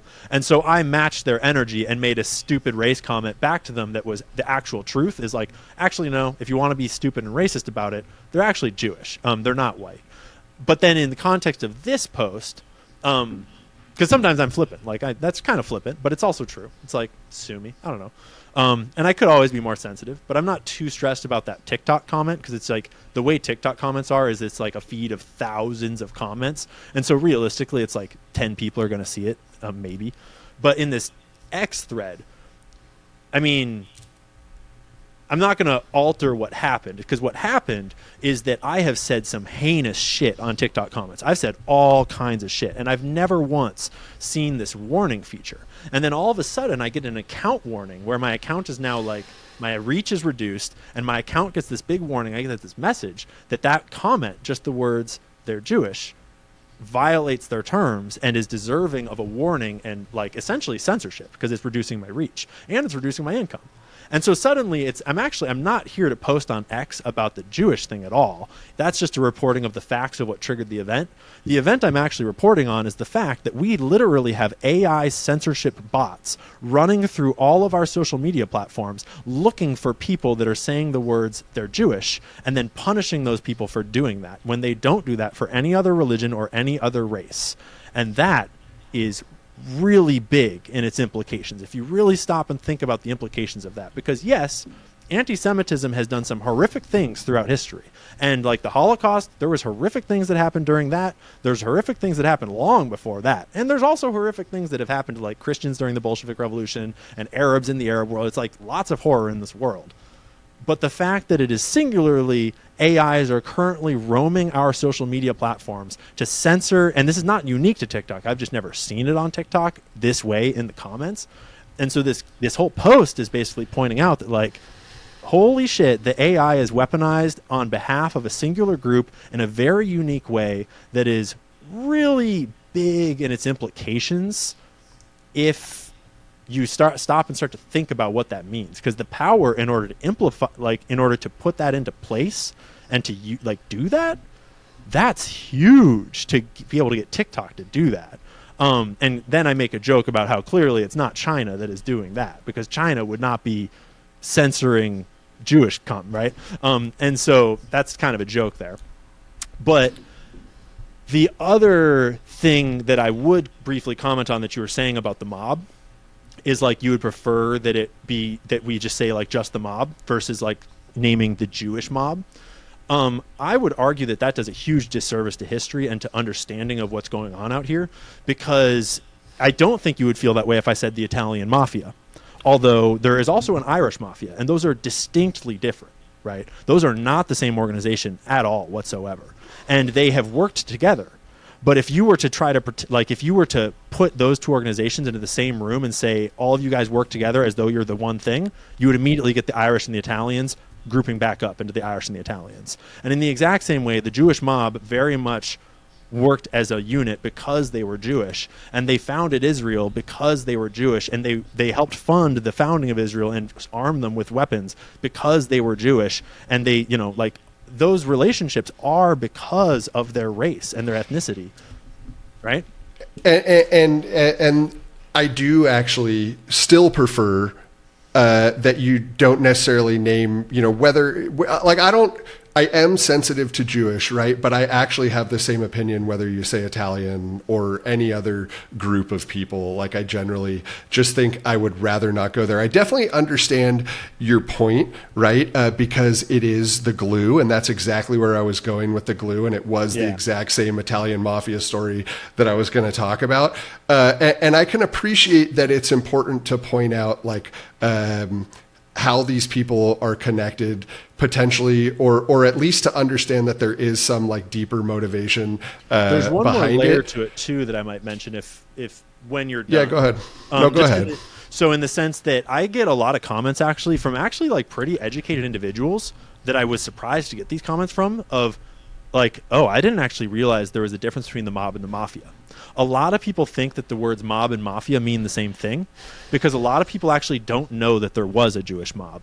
And a lot of people, because in education, you're not really taught about the difference between the two, and you're not really taught that there were two. You're kind of just taught that there was a mafia. And most people think of just Italians in the mafia. And when you look at the repertoire of Hollywood movies about the two, there are some about the Jewish mob, but most of them are about the Italian mafia and some about the Irish mafias, and it gets painted in a way that most people don't realize that the Jewish mob was, and for a long time, the most powerful organized crime unit in America. And that is no small thing when you're trying to understand the history of Israel. And obfuscating the fact that the Jewish mob is a very important part of American history and world history, it cheapens everyone's ability to understand the current situation in Israel and the history of Israel and the history of Jewish crime and things like Jeffrey Epstein. Because just like any other race, Jewish people are perfectly capable of engaging in crime, and they're perfectly capable of engaging in perfectly good, wholesome things. And I think that and so then the end of the post there, where I talk about anti-Semitism and debasing the meaning of it. Yeah, exactly. I think that not addressing the evil people within that group does a huge disservice to the Jewish identity and the Jewish community, because protecting people like Jeffrey Epstein, protecting people like the Jewish mob, dirties the entire Jewish religion and the entire Jewish identity in the exact same way that protecting the state forces right now that are bombing children in Israel, that is why so many people are turning against Israel, because Jewish people have this it's an understandable way for Jewish people to feel, because they have been persecuted throughout history in horrible ways, and it's caused this sort of like group think immune response sort of a mindset within Jewish culture of, if we are threatened from without, it's like, fuck, the Holocaust is coming, we need to all protect each other. And that's understandable based upon their history, but it is deeply destructive to their to the world's perspective of them when that is being used to protect Jeffrey Epstein and Netanyahu bombing children and Jewish mobsters running sexual blackmail operations and all these other bad things. And so that immune response is currently in broad daylight protecting some really horrendous things, and the whole world is seeing it in the light. And I would argue that the best thing that could be done for the Jewish public image and the Jewish religion going forward, and I'm not a Jew, so I don't speak for them, obviously. This is just my opinion looking in from the outside, that I think that actually an exorcising of those bad, atrophied, evil parts that are not like representative of the Jewish religion. They are just Jewish people that are using their Jewish identity to network and to create allegiances and to tie things together. They are doing horrible things for the global Jewish image, and they should be condemned because their crimes are evil and condemnable in the exact same way that the Catholic Church should. I don't really know the state of the Catholic Church relative to the priests that were diddling little boys, but like immediately the Catholic Church needs to condemn that shit and cleanse itself of all that evil and like kick them out and go through a serious restructuring of how are we formed that we're protecting, because they were protecting Catholic priests that were fondling little boys for like 30 years. And so when the world looks at the Catholic Church and they see them protecting these priests that are diddling boys, it's like, what does that do for the image of the Catholic Church? But even then, no one was saying Catholic people diddle little boys. They were saying Catholic priests diddle little boys. You see what I'm saying? So, like, I think that there is an energy that exists today where a lot of people are saying Jewish people do that. They are not saying Jewish priests do that. And I think that, like, when you close your post making the point that anti-Semitism is being debased, then you're not being very sensitive to the fact that, like, I lived my entire life as a Jew and I never felt like anti-Semitism was a problem until now. Right. So, like, there is something very different about the environment today. I think that it has a lot to do with, as you mentioned, the situation in Palestine. And I don't happen to think that it's so cut and dry as the way you describe it. Like, do you really think that it is as simple as describing that, like, we are allowing Netanyahu to bomb babies? I mean, talk to me about, like, human shields, for example, right? Like, war is complicated, just like everything else that you've mentioned throughout this conversation. But it seems like you're going to, like, a very simple worldview when you describe that from my point of view. Yeah, before we get to that, I want to rewind and just clarify what I mean in this last sentence of this post. It says, y'all are debasing the word anti-Semitism, and it has less and less meaning every day. And what I mean by that is, and what I try to say clearly is, I say the word anti-Semitism, not to mean that anti-Semitism is not important and we should allow anti-Semitism. Because what I see is, like, anti-Semitism where it is violence and calls for violence against Jewish people because they are Jewish is condemnable. And I condemn it. And no one should ever be conducting violence or evil towards anyone because of identity or, any group thought, whatever. But the word anti-Semitism is supposed to describe violence, like bad things against Jewish people.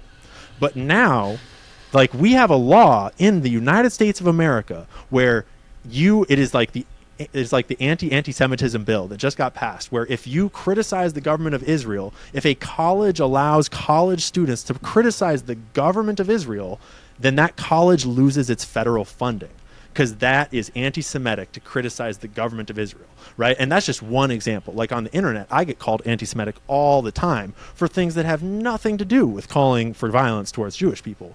And that's what I mean. Does it have to be violence? Does it have to be violence, or can it just be like? Well, yeah, I get called anti-Semitism. I get called an anti-Semite for just saying that Jeffrey Epstein was a Mossad agent.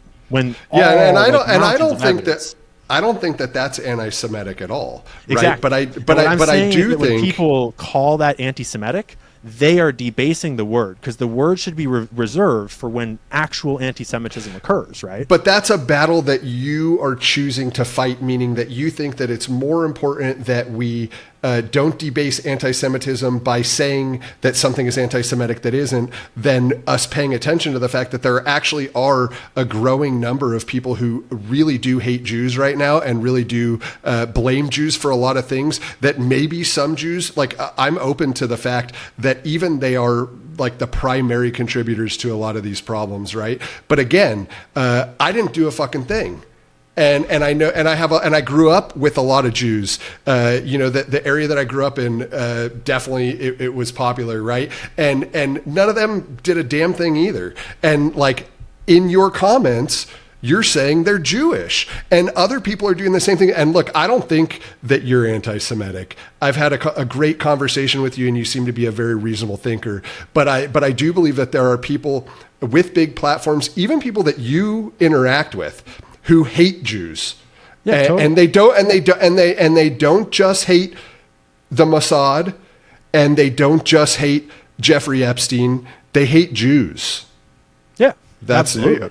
Yeah, I think there's a lot of people that's a bigger problem to me. Right, that's a bigger problem to me. But you go in their comments and will, like, back up one that I saw. Someone said search for 61% of Jewish men, or maybe it was 62% or something like that, right? And the point was that this is being censored from search engines, and that it is related, it's a negative story about Jews. And I dug a little deeper, and I found out that it's about a survey that happened, I believe it was like 20 years ago, where a large percentage of Israeli Jewish men thought, that violence... That rape was okay? Rape was okay. Okay, right. Okay. So, like, I will agree with you that it should not be censored, right? I don't think it was censored. It was the first hit when I looked it up. I don't think the point of the post but I think that it is, and I think it's because you have to, like, do a backdoor search to find it. Right? I just opened Brave and just typed it into the normal search bar. It was like right away. Okay, so then what is the point of the post? Is the point of the post to highlight the survey then without them getting? I think the point of the post was to highlight the way that the Israeli people have fostered a very strange relationship to sexual violence in their culture. So tell me about the study then, and like it's 20 years old. Like I don't even think I think a lot has changed in 20 years. I mean, we just had a riot where they had taken Palestinian prisoners, and then a bunch of them got raped, and they arrested a bunch of the Israeli soldiers that were involved, and then there was like a riot over the fact that they had arrested Israelis. And then there's video footage of Israeli politicians like last month arguing publicly on camera in their halls of politics that they have a right to rape prisoners. And it's like as though that is their right. And it's like on video in their halls of their public offices. Yeah, well, those people need to get ejected it's from awful, office. That's disgusting. Right? And so, that's where it's like that. And I'm not saying that all Jewish people believe that. I'm just saying the fact that that is even a thought that you could allow to occur within the government of Israel speaks volumes to the culture that Israel has fostered. And when you go back to what I was saying about the Jewish mob, like Israel is a very unique place. And first and foremost, like we're having this whole discussion about it without talking about the fact that Israel has been first and foremost in the propaganda industry for a very long time, because they realized very early on that what they had to do to Palestinians in order to perpetuate gaining land and to create Israel and to get their borders and to not get condemned by the international community the way they are today is they had to control information. Because once like massacres like Sabra and Shatila started happening and TV cameras started to capture the complete just inequity of bombs versus like sticks and stones and guns and like just the sort of like power dynamic in there, the world community was not on their side. And so Hasbara and sort of like Edward Bernays, like the modern propaganda was not entirely, but in many ways born out of Israel's drive to control an information space. And so there's a lot of sort of complex information digging. And I'm not saying that Israel is like behind every disinformation. I'm just saying that there's a lot of complex information sort of manipulation that happens around Israel's history and around Israel's actions today and yesterday and in the past. And so when you look at the fact that like Israel was founded by a bunch of terrorist groups that Israel itself had to condemn as terrorist groups, the Haganah, the Irgun, and the Lehi groups, like they were bombing civilians. Like the first terror attack officially in history was the bombing of the King David Hotel, the British hotel, and they later changed the definition of, but and those groups were basically just bombing civilians to make the place inhospitable to Palestinians so that they would leave. But then the international community was so unhappy with that once Israel was formed, the government condemned those groups as terrorist groups and ordered them disbanded. And they disbanded and became the IDF. And all of that is publicly available information on like their Wikipedia pages of all places. And so those are the people that founded Israel. And the leaders of those organizations became the leaders of Israel, like the literal prime ministers, the leaders of their military, the leaders of their government for many of their early years. And they had all been armed during that conflict by the Jewish mob in America that was sending them weapons and fundraising through organized crime in America to fund it. And because it's expensive to wage a war and it's expensive to found a country. And I'm not saying that all Jewish people are that. I'm just saying that the founding fathers of Israel are a very unique set of people that were not the cream of the Jewish crop. They were not the good Jewish people. They were the Jewish people that were willing to bomb civilians in order to take land in the name of their book. And then they succeeded and got that state and that land. And then they continued to run it in that way. And when you trace it forwards and you get Israeli politicians arguing in the halls of Israeli government that they're allowed to rape prisoners because the prisoners don't have rights, that is like a pretty obvious like cause and effect of the way that government has formed in the history of that country. So, I mean, like, a lot of the things that you say are like kind of shocking, and I don't know enough about the history to really like sort of have any rebuttals. But I did have a thought. I want to point out that I'm not trying to like, I'm not necessarily right. Like people should do their own research and think for themselves. And it's like, I don't know everything. That's my current understanding. right? Like, and I'm not trying to like prove that I know more than anyone else. I'm just saying that like, based on what I know, that's like kind of the story. And it's like, and that's why I feel the way I feel. And that's why I say the things I say. So do you feel like they should leave?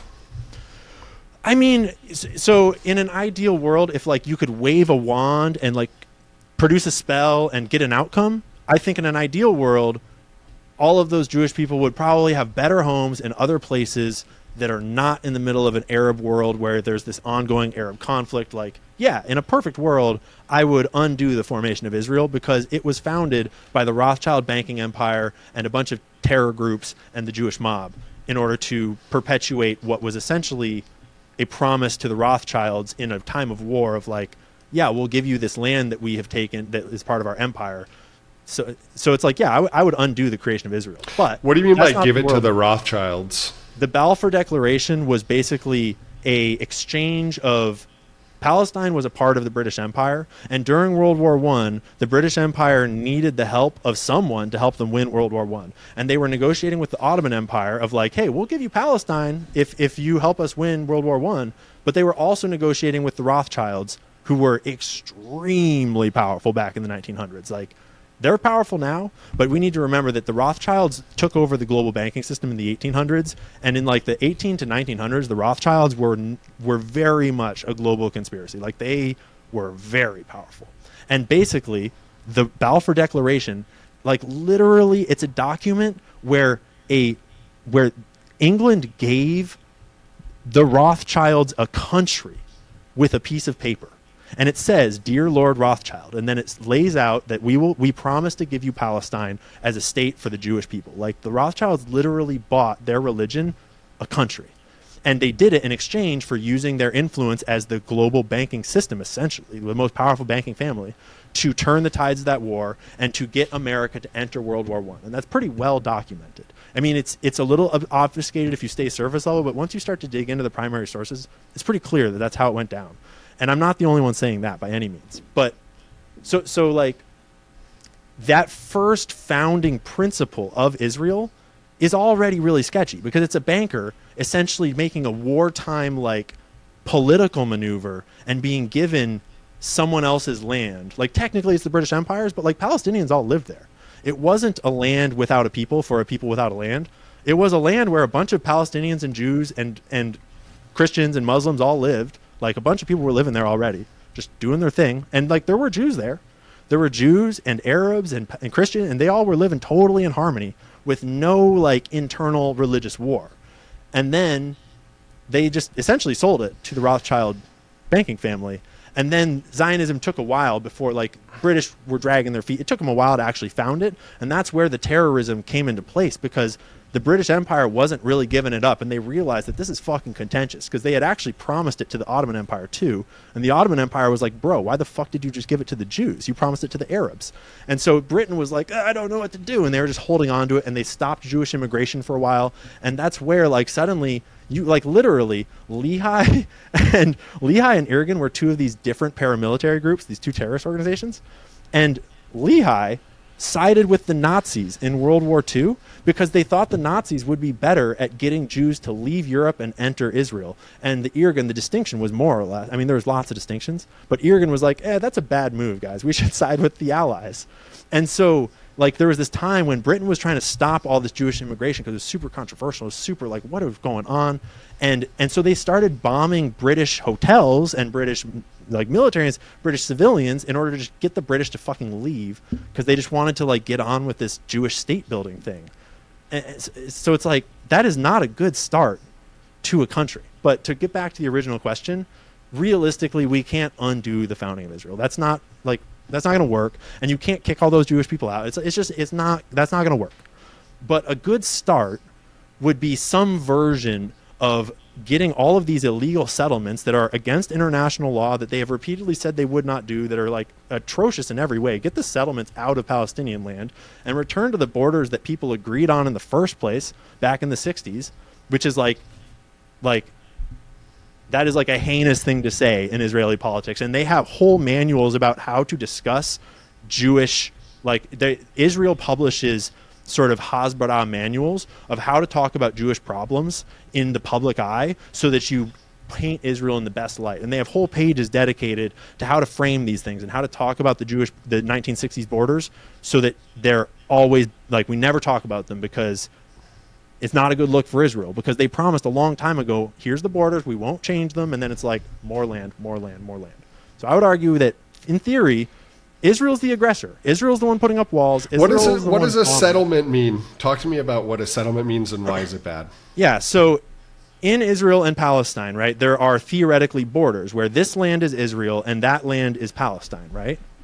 And then all throughout the history of Israel, Israelis, sponsored by the Israeli government, have just been going out into the Palestinian land and literally bulldozing Palestinian homes, kicking Palestinians out of their homes at gunpoint, and building their own settlements, literal cities and towns in the Palestinian land. And then they put up walls around it and they put roads to it. And they basically just say, nope, that's a settlement because we're out of space and we need space. It's like, I'm not even kidding. Look it up. It is super crazy. It's unbelievable. They'll do it where they take Palestinian homes, but they'll also do it where they go and bulldoze Palestinian homes in the Palestinian land and just build settlements. And there are now like tens of thousands, I think hundreds of thousands, I don't know the numbers, but there are settlements on settlements on settlements, and they keep on moving outwards and outwards and outwards. And it is one of the most controversial things in the whole conflict because there's no excuse for it.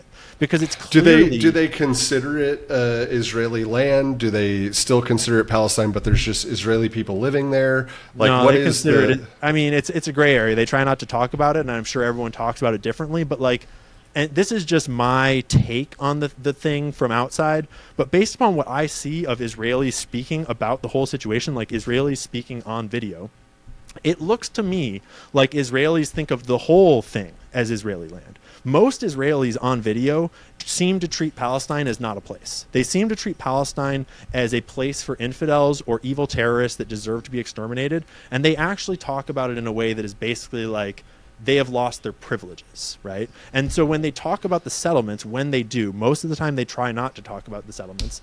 They talk about it as though that is Israeli land and it is what it is. And now we're there and we can't take it back because we're already there. So how are you sure that those settlements are acquired by force? Because there's video of it being done. There's like videos of them bulldozing the homes. There's videos of them, like the Palestinians have been videoing themselves getting kicked out. There's videos of like them literally taking over the homes. It's not, and that's the thing. So I would really highly recommend that you watch this documentary on Rumble. That it is a pro-Palestinian documentary, but it cites its sources and it lays out, and it's not about like the whole conflict. It's called The Occupation of the American Mind. And what it's about is specifically the information war that Israel has waged in order to paint their stance in a good light. And it really it lays clear why so many of us don't have accurate information or any information about what's going on over there. And I was doing a piece about 9/11 back before October 7th, and I was doing this YouTube series on it. And there's an aspect of 9/11 where there's these documents about these Israeli guys that got caught, and it's this sort of like conspiracy theory that just kind of shadow banned on the internet. And I knew it was really controversial, and I got to it and was like, well, I need to kind of cover this part of 9/11. But I don't really know about Israel and what's going on over there, and I should research it before I publish this. And this was like back in September of last year. And so I started researching Israel and Palestine right before October 7th happened, ironically. And I found that video partway through that research, and that was what kind of like clicked into place. Because it's really weird when you try to research Israel and Palestine, you're walking into a disinformation campaign. You're walking into like an active Mossad like intelligence operation, with a little bit of Palestinian intelligence operation too. Like Al Jazeera is like a pro-Palestinian, like there are pro-Palestinian publications out there, but the scales are very different when, like Israel has a lot of power. And unpacking why the information is presented in the way that it is, and actually reading the documents that Israel has published to tell Israelis how to talk about Israel. Like here's an example. The Apprentice, the Donald Trump show? The Apprentice is like the capitalism, it's the capitalism show where it's like you like test out can you sell lemonade and how good can you sell lemonade, and if you win, you get rewarded with this capitalism success, right? In Israel, there is literally a show. There used to be. I don't think it still runs, and it's called The Ambassador, and it's literally the exact same format as The Apprentice, but instead of capitalism, it is the ambassador is a competition for who can present the best hasbara, which is explanation of Israel's situation. Be the best diplomat. And they literally have a competition on live TV of who can explain Israel's situation in the most positive light, regardless of, like, you know, in propaganda form, in order to compete to become a diplomat in the Israeli. So there's no expectation in that show that it's based in truth? I mean, it seems like you must be. There's some expectation that it's based in truth, but only to the extent that if you lie in the wrong ways, it's not a beneficial look for Israel, right? Like if you get on live TV and you overtly lie and get caught in the lie, that's not a good look. But if you go on live TV and you say they beheaded hundreds of babies and there's video of it, and you get away with it like they did on October 7th, and there's no video of babies being beheaded from October 7th, none whatsoever, and they got away with that lie on the day. So it's like lying is only bad in that context if it comes back to bite you. And Israel has gotten very good at it not coming back to bite them until it's kind of too late. And so, I don't know if they lie on that show or not, but I can't imagine that they care as long as it turns out to be a good explanation of the situation. And I know that in the manual itself, the most recently published manual that I have in my notes that I've read, it doesn't say don't lie. I mean, or rather, it doesn't say to overtly lie, but it certainly is talking about how, like, don't talk about the settlements because it's not a good look. Reframe this thing that way and reframe this thing that way, and like use this talking point and avoid this talking point. Because don't we all do that? Is that really bad? Is that evil? Yeah, but we don't all drop bombs on apartment complexes full of kids, and it's way harder to paint dropping bombs on apartment complexes full of kids as okay than it is to paint like anything else as okay. Right. So like when you talk about dropping bombs on apartment complexes full of kids, like I don't have a lot of facts. I think a lot of people speculate when it comes to this, but the way that I rationalize something like that, or the way that I mentally block it as something that should be a primary concern for me when I hear someone like you say it, is that like I assume instantly that if they're bombing an apartment complex full of kids, that there was a target deliberately using that apartment complex full of kids as a human shield. That might be true. That might be true. Yeah, but don't you think that that's like very materially important and like something that you shouldn't leave out if you're talking about their bombing apartment complexes full of kids, especially because like I hear your argument that like maybe the settlements could be viewed as aggressive, and that if the way that you understand those settlements is correct, then like I might even concede that Israel is the aggressor. But I have a hard time believing that if they stopped their offensive right now, that anything would change in terms of the fire that's coming back at them, right? Like October 7th didn't happen because they bombed a hospital or an apartment complex full of kids. It may have happened because of the settlements. I'll give you that's a possibility, right? Maybe even a likely possibility. But I just like when it's thrown around as like this like super offensive thing that Israel is doing, and it's and like the idea that there could be human shields involved is like not ever mentioned by the pro-Palestinian crowd. That doesn't sit well with me. So like, what's your reaction to that? There's a few layers of my reaction to that. In that, first and foremost, there's an awful lot of material in those Hasbara manuals about how to use the human shield's talking point in order to get you to use the human shield's talking point in order to defend the bombing of lots of children. But why? But okay. And that's just the first layer. But now let me pause on that layer, though. I want to pause on that layer, though, because like, what would be the incentive if there wasn't a target using them as human shields? Like, I just can't imagine any other reason why you would bomb. No, there could be a target that. I'm not saying that no one's using them as human shields. I'm saying that they have tricked you, and maybe not tricked you. But it's not a trick if it's real. Exactly. But realize what you're defending right now. Do you have kids? I have kids. So imagine that your kids were at a sporting event, right? At, a stadium, watching a game. If Donald Trump went to that stadium, Donald Trump went to that stadium because he knew that there were kids, and that if he got attacked when he was there, that's not the. Well, it's kind of the same. But that is the scenario. No. Absolutely, if a terrorist went there, is a better scenario, right? A terrorist. If a terrorist went to that game and a bunch of terrorists, like let's say 100 terrorists, went to that stadium and started firing off guns and took everyone in that stadium hostage in that stadium, right? Real terrorists with guns. And they were doing bad things in that stadium to those people too. Like, let's go full on. Like, they are terrorists and they're evil people, and they're even raping someone in the stadium. Maybe not your kid, but someone, right? And there's like 1,000, 10,000 civilians, whatever. There's a bunch of civilians in that stadium. And your government's response was to drop a bomb on that stadium and kill your kid. Would that be justified? Well, I mean, I think my life would be ruined and I would shit myself. And I also think that it's like, you have to think about it from the trolley problem point of view. And I don't think that it's necessarily evil, because, like, let's imagine if your own kid was actually killed because there was that doesn't mean terrorist in a football stadium full of thousands of I just told you it would ruin my life. You would forgive, would you ever forgive your government for that? I won't say that I would forgive them, right? But that does not mean that I think that it's objectively evil.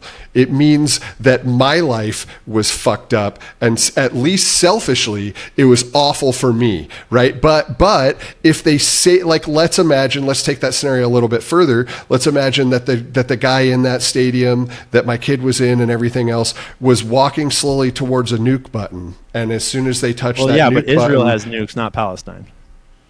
Okay, right. But again, like, this is a hyperbolic example to prove a point. I'm not talking about Israel and Palestine. I'm talking about human shields, right? And what I'm saying is that a nuke is an extreme example, but if I can save 20 by killing one, I mean, like, look, I'm not saying I would do it or even that I have the wherewithal to do it. All I'm saying is that, like, if I step back and I try to look at it from an objective point of view, if you forced me to choose and I knew that one or the other was going to happen, and, like, here's the trolley problem, and, like, Penny, your hand is on the lever, and, like, you're either going to do one or the other, you don't have a choice, you have to choose, then I think that, like, it's not evil for me to choose whatever the lowest number of casualties is. Exactly.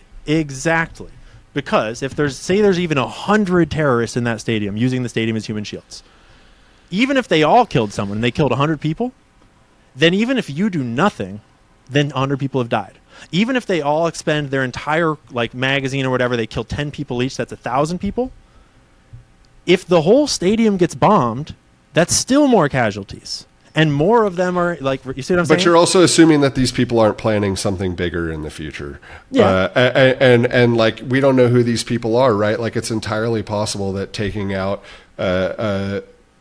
1,000 people saves 1,000,000 people. Like, and I'm not even asserting that this is necessarily true in these circumstances. You're just kind of playing devil's advocate in that direction, right? What I'm saying is that when I hear the Palestinian propaganda, that's what I'll call it, right? Whether or not it has some facts involved or many facts involved, all propaganda to some extent is based on some amount of truth, right? Otherwise it's ineffective propaganda. So, like, when I hear it and it's not at all mentioned and it's not at all discussed, and it's like they're automatically evil for doing this and there is no possible other explanation, I shut it off. Like, so, like, this is feedback to you, right? Like, if you want to effectively get this message across, like, I'm like, hey, man, it's not cut and dry. If you want to tell me that the world is so complicated and all of these other problems are so complicated, like, I'm not going to sit here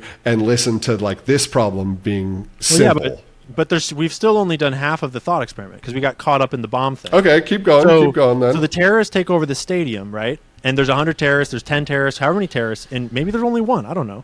But there's some terrorists, right? And they took over the whole stadium. And the one option is you bomb the whole stadium. But the real actual analogy to the Israeli situation is that instead of bombing them, you have an entire arsenal of snipers, of electronic and digital attacks, all of Mossad, an entire military with all sorts of other options.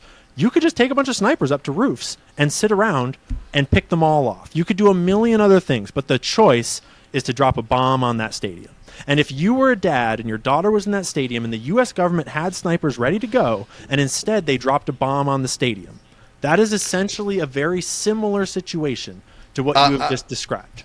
I'll agree that what you said is like awful, right? But I won't necessarily agree that it's possible for Israel to do their operations that way, right? It's not so simple to just like take over a town and put snipers in strategic locations. The targets will move and go somewhere else. They're not going to be in the town that you took over that way. And you would also be called an occupier for doing that. And like, there's all sorts of other negative things that go along. So again, like, it's not so simple. The solution to this is not like they just stop. Like Israel just stops and everything gets better. Like I refuse to believe that. I think that it's far more complicated than that. Do you know how many people rockets kill every year coming from Palestine? Or how many Palestinians are currently in Israeli jails without due process? I don't know the answer to that. Or how many Palestinians are killed by Israel every year? Because when you start to look into those numbers and you start to look into the territorial dispute and the walls and the security measures and the abuse that Palestinians suffer, and you start to look at how many of the kids that are firing rockets had both parents killed by Israeli soldiers, for example, you start to the more you start to not treat Israel or the Palestinians as terrorists, but just as people that have been living their lives and under these conditions and how have come to 2024 with this history. You start to realize, at least I start to realize, that I completely understand why they act like terrorists. And when you start to talk about the propaganda on both sides, and you start to talk about the use of force on both sides, it's important to think about how much force and propaganda does each side actually have, right? And like Palestinians, sure, they're plugged into the Arab world to some degree. Like, yeah, the Arab world kind of stands up for them a little bit. But like, how much money does Palestine really control? They've been occupied for the last 80 years, 60, 70 years. And they've been like, Israel literally controls how much water is allowed in to occupy. But the attacks on Israel haven't even really been from Palestine, right? They've been from like Iraq or Iran rather. And like, there's a lot more money there, right? Am I wrong? It's a little different. It's like, why are we bombing the Palestinians for the war with Iraq? But even regardless of that, like, you're right that they are surrounded by Arab neighbors. But like, this is where the fine line between the Jewish conspiracies and just like straight up facts become really important, because like the Rothschild banking empire controlled the like 60 to 80% of the world's banking, especially in the Western world, when Israel was founded. And there's a reason why Jewish people are at the top of so many of the banking institutions and why they control so many of the hedge funds. And it's not because there's like, I'm not saying it's because there's like some Jewish conspiracy that's like a religious cult. What I'm saying is that Jewish people are naturally incentivized to defend other Jewish people and to work with other Jewish people, right? And so Israel has this massive network of financial, like massive wealth. In America, Jewish Americans are the wealthiest strata of American society. They're wealthier than Chinese people, Indian Americans, Chinese Are they Americans, wealthier than Indian Americans? Yeah, they are. The Indian Americans are second, and Jewish Americans are first. And there's a very obvious reason for that, because people like Larry Fink and like it's like every single one, not literally, but I'm being facetious. It's not an accident, because the Jewish... Do you not think it could have a lot to do just like generally with merit and culture, that they're in charge of all of these things, and a lot less of a conspiracy, culture, 100%. Right? So like look at for example, we were just talking about like wealth in America, and if I'm not mistaken, even if they're not the most wealthy, Indian Americans have the highest income. And it's like not even close, right? And they just absolutely crush some other races. And if you look at like the top tech companies in the United States, whether it's Google or Microsoft or, so many others, they have Indian CEO, they're Indian Americans, right? Just like we're talking about Jewish Americans in a lot of these cases. But like, I don't think that there's some Indian conspiracy and that it's like Indian folks at the top of these tech companies only hiring other Indians because they're Indian. I think it's because these motherfuckers worked their ass off because they got raised in a culture where they were not entitled, right? Where they had to earn everything that they got, where education was like a super high priority in their culture. And the system created these very capable people. And I happen to think that that it's entirely likely that the same thing is happening in this case. What do you think about that? I think to some degree, absolutely. I think that there's certainly all races are not created equal, and we do have racial differences, and especially cultural differences is the big one. And I mean, one of the biggest and most obvious cultural differences is that interest charged on loans is not allowed in most cultures. It was not originally allowed in Christian cultures. It's not allowed in Arab cultures, and it is very much allowed in Jewish cultures. And it was initially introduced to the banking system by Jewish bankers back in like the 17 and 1800s. But aside from that cultural stuff, that like Jewish people are very savvy businessmen. They're very good at banking. And a lot of Jewish people entered banking because they were actually discriminated against in other places and weren't allowed to enter other fields. And so they entered banking as like a defense mechanism, right? Like that's like, there's a lot of history there that is super like real. Doesn't that remind you a little bit of what you said when you're saying like, you can understand why and forgive perhaps some of the terrorist behavior or terrorist-like actions that come out of Palestine based on them being a product of their environment? It doesn't seem like you grant the same grace to the Israelis. No, I totally do. I mean, I as much as I think I could, especially more than most people on the internet today, I think I understand why Jewish and Israeli people generally act in the cultural way that they do. It makes perfect sense that Jewish people would look out for each other because they've been historically persecuted. That is so natural. It's built right into their DNA. It's built into their book. It's built into their like whole history. It makes perfect sense that they would all help each other out. And that's understandable. And it's not a problem that Jewish people help Jewish people out. That's legit. That's totally fair. The problem is when Leslie Wexner helps Jeffrey Epstein get a job, and then he's managing money, and then he's going and laundering it with Jamie Dimon, and he's, you know, like, the problem is when that is criminal, and when it's doing acts that are absolutely abhorrent, and when Hamas does horrible things. I'm not down with that either. And like, I can understand to a degree, like, that if you're oppressed and you're rebelling against an oppressor, I can understand that, even though I don't agree with it, and I would not wish it upon anyone, whatever. And I can understand the Jewish people when they feel oppressed. Like, I can understand, like, after kind of like the Holocaust or after a Jewish pogrom in like the 1700s, I can understand their desire to group up and create safety. But there's a line where it goes from like, okay, I understand that, and it's like kind of understandable, to like, you're not the oppressed anymore. Like, you are not oppressed. And the Jewish people today are not oppressed. Like, we literally have AIs roaming through our internet censoring on behalf of the Jewish religion. I'm no fan of that bullshit. I mean, like, I'm a free speech first kind of guy, and like, even when you talk about like the manuals from Israelis about like how to confront issues and whatever, like, to me, information warfare, like, whatever, right? If you have a shitty idea, let me come up with a better idea to counter it. And like, and we're all like, we're all to some certain extent selfish. And like, I think that being self-aware from that perspective is like one of the keys to solving a lot of these problems.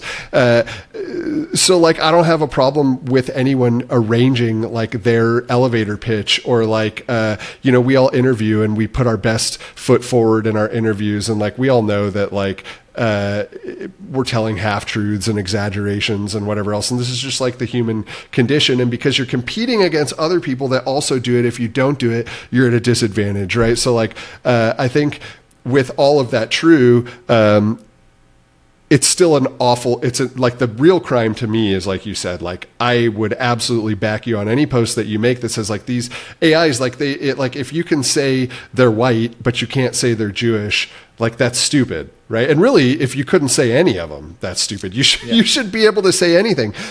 But with all that said, like, I really do believe, and I think this is true even of you, and I think that you're probably like one of the like less guilty of this. Like, there is an incitement of hate towards Jewish people, and even if it's not intentional, when you label actions as Jewish actions, then it's like, you're gonna trigger my defense mechanism every time, and you're also gonna trigger the people that are looking for someone to blame, right? And then there's a lot of motherfuckers that look for people to blame, and you look at like I'll just say it, right? Like Nick Fuentes and his group of groypers or whatever. Like when I watch that group of people, what I see is a lot of people who are like starving for leadership, starving for like someone to point at a finger at and blame for whatever problems that they're having. And what they're doing is they're just eating up what this guy is saying, all of this like racist shit.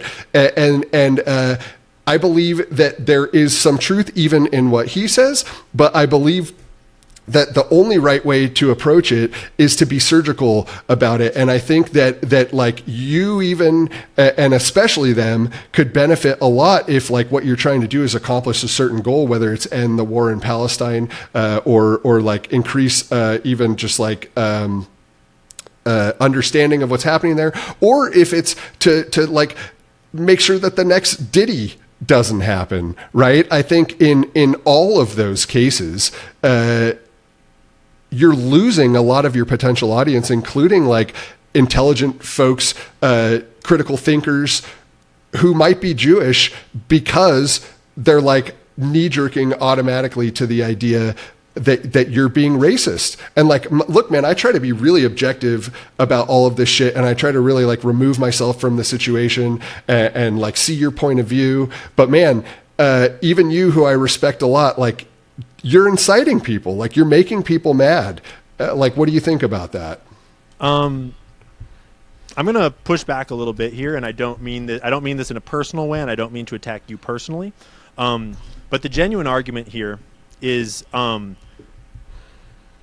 we're talking about facts, conceding ground does not do anyone any good. And Nick Fuentes is a good example of someone who I don't agree with a lot of what he says, especially about like white nationalism and about Christianity and about like the age of his desired wife. There's a lot of things I don't agree with about Nick Fuentes. But he is extremely knowledgeable about the actual history of Israel. And when he speaks about Israel, he's more informed on the history of Israel than 90% of people on the internet, more than like 99% of people on the internet. And I double check what he says. And I research these things myself. And a good example of what I'm talking about here, now not talking about Nick Fuentes, but like, you didn't know what the settlements were. You don't know how many people are bombed and how many Palestinians are in prison and how many people Israel versus Palestine kill. And you don't know the history of the borders. And it's right here in my notes. I'm looking at various sources and various notes of it. And those pieces of information are critical to understanding this conflict and conceding ground from your perspective on this war. It is not a war. It is at best an apartheid and at worst a genocide. And like, it is illegal within Gaza to collect rainwater.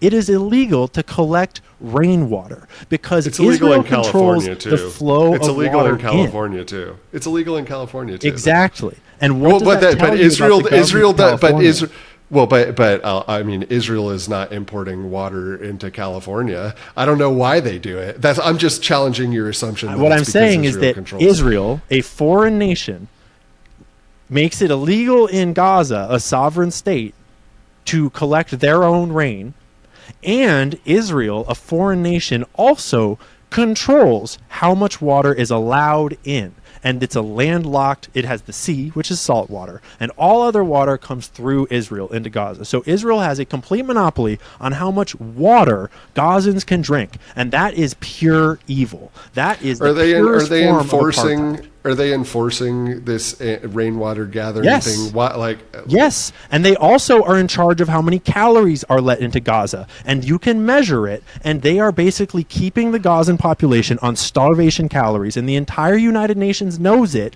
and has been condemning it for years, and it gets written off as Palestinian propaganda, but it's just it's the UN doing literal studies. Like, the international court has condemned Israel over and over and over for war crimes, and Israel has just been like, nah, fuck it. We don't care.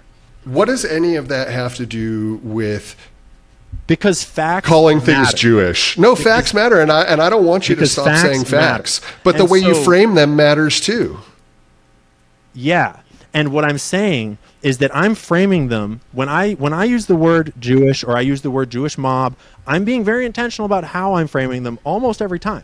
And I'm framing them that way because the Jewish mob is very relevant to understanding the facts. And and the way Israel is treating the Palestinians is very relevant to understanding the facts. And when you come into that discussion without the facts and demand moderation within the discussion, you're actually becoming a disinformation actor without realizing it, because the facts paint a very clear picture.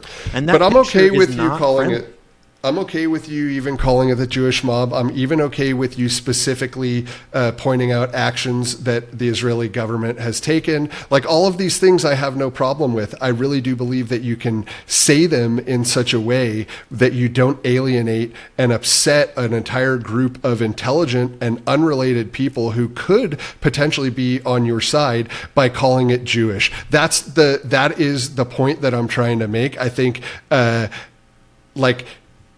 Jewish mob is better. It is better, right? Again, what I would focus on is being surgical with how you name groups, because if you group people in that are not a part of what's happening, you're going to offend them every time, right? And you can exclude me from the group of people that are causing this problem by saying Jewish mob, because I know for damn sure I'm not Jewish mob. But even though I'm not actually Jewish, right? Like, I don't go to temple. I'm not the least bit religious. I've never read the Torah, whatever. Like, I identify enough just because my grandpa was Jewish that, like, I don't know if I'm a part of that group that you're talking about or not. And I definitely know for sure that there are minions on the internet that place me in that group. And when I had a conversation with Fuentes, for weeks after that, I had idiots in every post of mine. The gripers are intense. They've come after me too.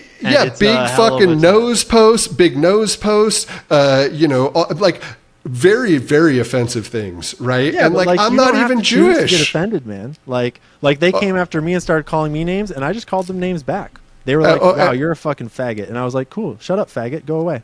Well, and I do the same thing, right? Like, I make fun of people who make fun of me constantly, and it doesn't offend me in the way maybe that you're thinking, right? It offends me in the way that, like, I am less likely to listen to any of the words that come out of Fuentes' mouth, because I have this filter that, like, he's full of shit before he says anything else. And he could have addressed that problem by not grouping me in with the folks that he's lambasting that I had nothing to fucking do with, right? And I think that, like, I am symbolic of a bigger problem, and I think that there are a lot of folks like me. And if you really want to make an impact on these problems, you're going to need someone who at least, like, partially identifies as Jewish on your side, right? Because they're the ones like that people will listen to. And Dave Smith. And I'm not saying that they don't exist, right? But I'm saying that for every one that exists,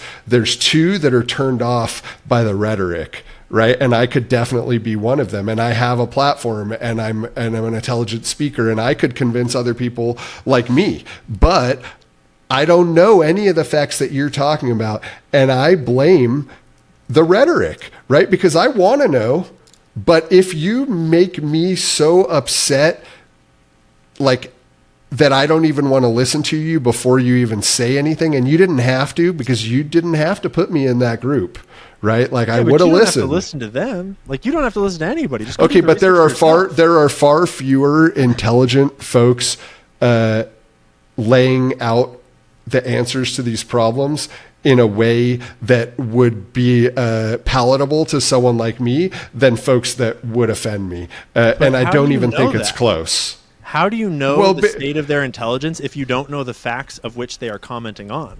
Because you don't know if they're right or wrong, because you don't know the facts. Well, I know if they're an asshole. I know that they're an asshole, and I know that they have an agenda from the get-go. I disagree with Nick Fuentes' tactics. I've talked to him about this before, that I choose to go about talking about the issue in a different way than him, because I just think it's a better tactic. But I also don't necessarily know that I know. Like, Nick is really smart. Nick is a fucking encyclopedic mind, and if I had to debate Nick, I would be scared, because Nick knows his shit, and he's been in politics for a while, and he's really good at speaking on the fly, regardless of whether you think he's right or not. He's got a sharp brain, and I just think he goes about it in a way that I would not choose to, and so I choose to go about it in my way. But I would argue that you can't go about it in a way that does not take the facts into account. And when you take the you facts don't have to include me. You don't have to include me to talk about all the facts. You do not have to say Jewish people did this, or at least you could narrow the group. You could say these people were Jewish. I did. I said they're Jewish. I said the record executives above Diddy are Jewish, because the huge number, like the vast majority of the record executives in the music industry are Jewish. And that's not like inherently racist, because the music industry knows it. They all know it. Times of Israel writes articles about it. It's like the black and Jewish communities in the music industry have worked collaboratively to create the music industry for a long time. And there's a lot of criminality involved in that, in black street gangs and Jewish mob gangs. And that's just the way it is. And it's like, factually, those guys are Jewish. That doesn't include you, because you're not a music executive in the music industry. But this sort of like emotional defensive immune response that you're having, despite not actually being Jewish, that is the exact thing I am talking about. That when I look at these facts, they very clearly paint the picture that Israel has very intentionally created this immune response in people like you to defend them for them. And you just spent time trying to defend the bombing of children. I don't see it that way, right? It is factually the bombing of children. Like, you defended the fact that it is okay to bomb children, lots of children, if there are terrorists within their midst. When you say it that way, it sounds worse than when I say it, because and you left out details. What details? Right? The detail of the trolley problem, the fact that it's important to me. The balance of casualties that I don't like. It goes all the way back to the caveman thing. It goes all the way. No. Let me finish. It goes all the way back to the caveman thing, right? It's like evil and good are different depending on the context. And I think, like, if you leave out the idea that I'm saving 1 million by killing one. But you're not. That's unequivocally no, but now you are giving misinformation. No, because you are, because that was the thought experiment that you are now accusing me of making. You accuse me of defending bombing babies, and that was the scenario in which I defended it. No, and now you're telling me that it wasn't. We're talking about Palestine. What I was doing was coming up with a hypothetical on how it could be defensible. Let's talk about an apartment complex in Gaza that is full of civilians, and some of them are women and some of them are children. How many Hamas terrorists need to be in that building for it to be okay to kill? How many women and children are there? And how many women and children? Okay, so if it's 100 women and children? I'll give you my answer. It doesn't matter. There is no scenario under any circumstances where I would ever condone bombing women and children of any number just to kill some terrorists. And they do not have a nuke. They don't have a button. They don't have a thing. Even if they're going to go out and fire rockets in the future, my personal belief is no scenario where I would ever drop a bomb on kids and children and women and all. How many people died on November 7th? October 7th? Yeah, October 7th. How many people died on October 7th? When you actually look into the facts of that, the pictures of all the melted cars, Hamas does not have the weapons to do that, and subsequent investigations have very clearly shown that they gave out directives that said no vehicles are allowed back into Gaza under any circumstances, and for those reasons, Israel's own helicopters fired on their own people in multiple circumstances and melted cars to the metal with their firepower, and Israel killed a bunch of their own people. They also the microwaves and other things that did not parachuting killers are not fake. Yeah, and the other thing that is not fake is that Israel's border is the most secure border in the world, with the most advanced surveillance systems in the world, with one of the most advanced. So you're telling me they let that happen? Yes, there was a stand down order, and when you look into the facts themselves, you can find the evidence of that stand down order yourself on the internet. A stand down order is not necessarily the same thing as letting it happen. I mean, I don't know. It's very similar. And it is very much in line with Israel's modus operandi, because Israel very much needed October 7th to happen. Because before October 7th, the Israeli people were openly in revolt against Bibi Netanyahu, and they were about to go to, they were protesting in the streets by the tens of thousands to overthrow Netanyahu's government. And the moment that October 7th happened, they all went defend the Jewish people. And they have not held an election since, and Netanyahu is still in power, and his approval ratings have skyrocketed back up because there is a threat. Like, there's a lot of factual context here that if you don't know the facts, it seems like, oh yeah, it's like the Palestinians are launching rockets. But it's like, that's not what's happening. And the more you learn the facts, the more you realize that these facts have been skewed by the most powerful propaganda machine the world has ever known. And it really is the most powerful propaganda machine the world has ever known. That's not hyperbole.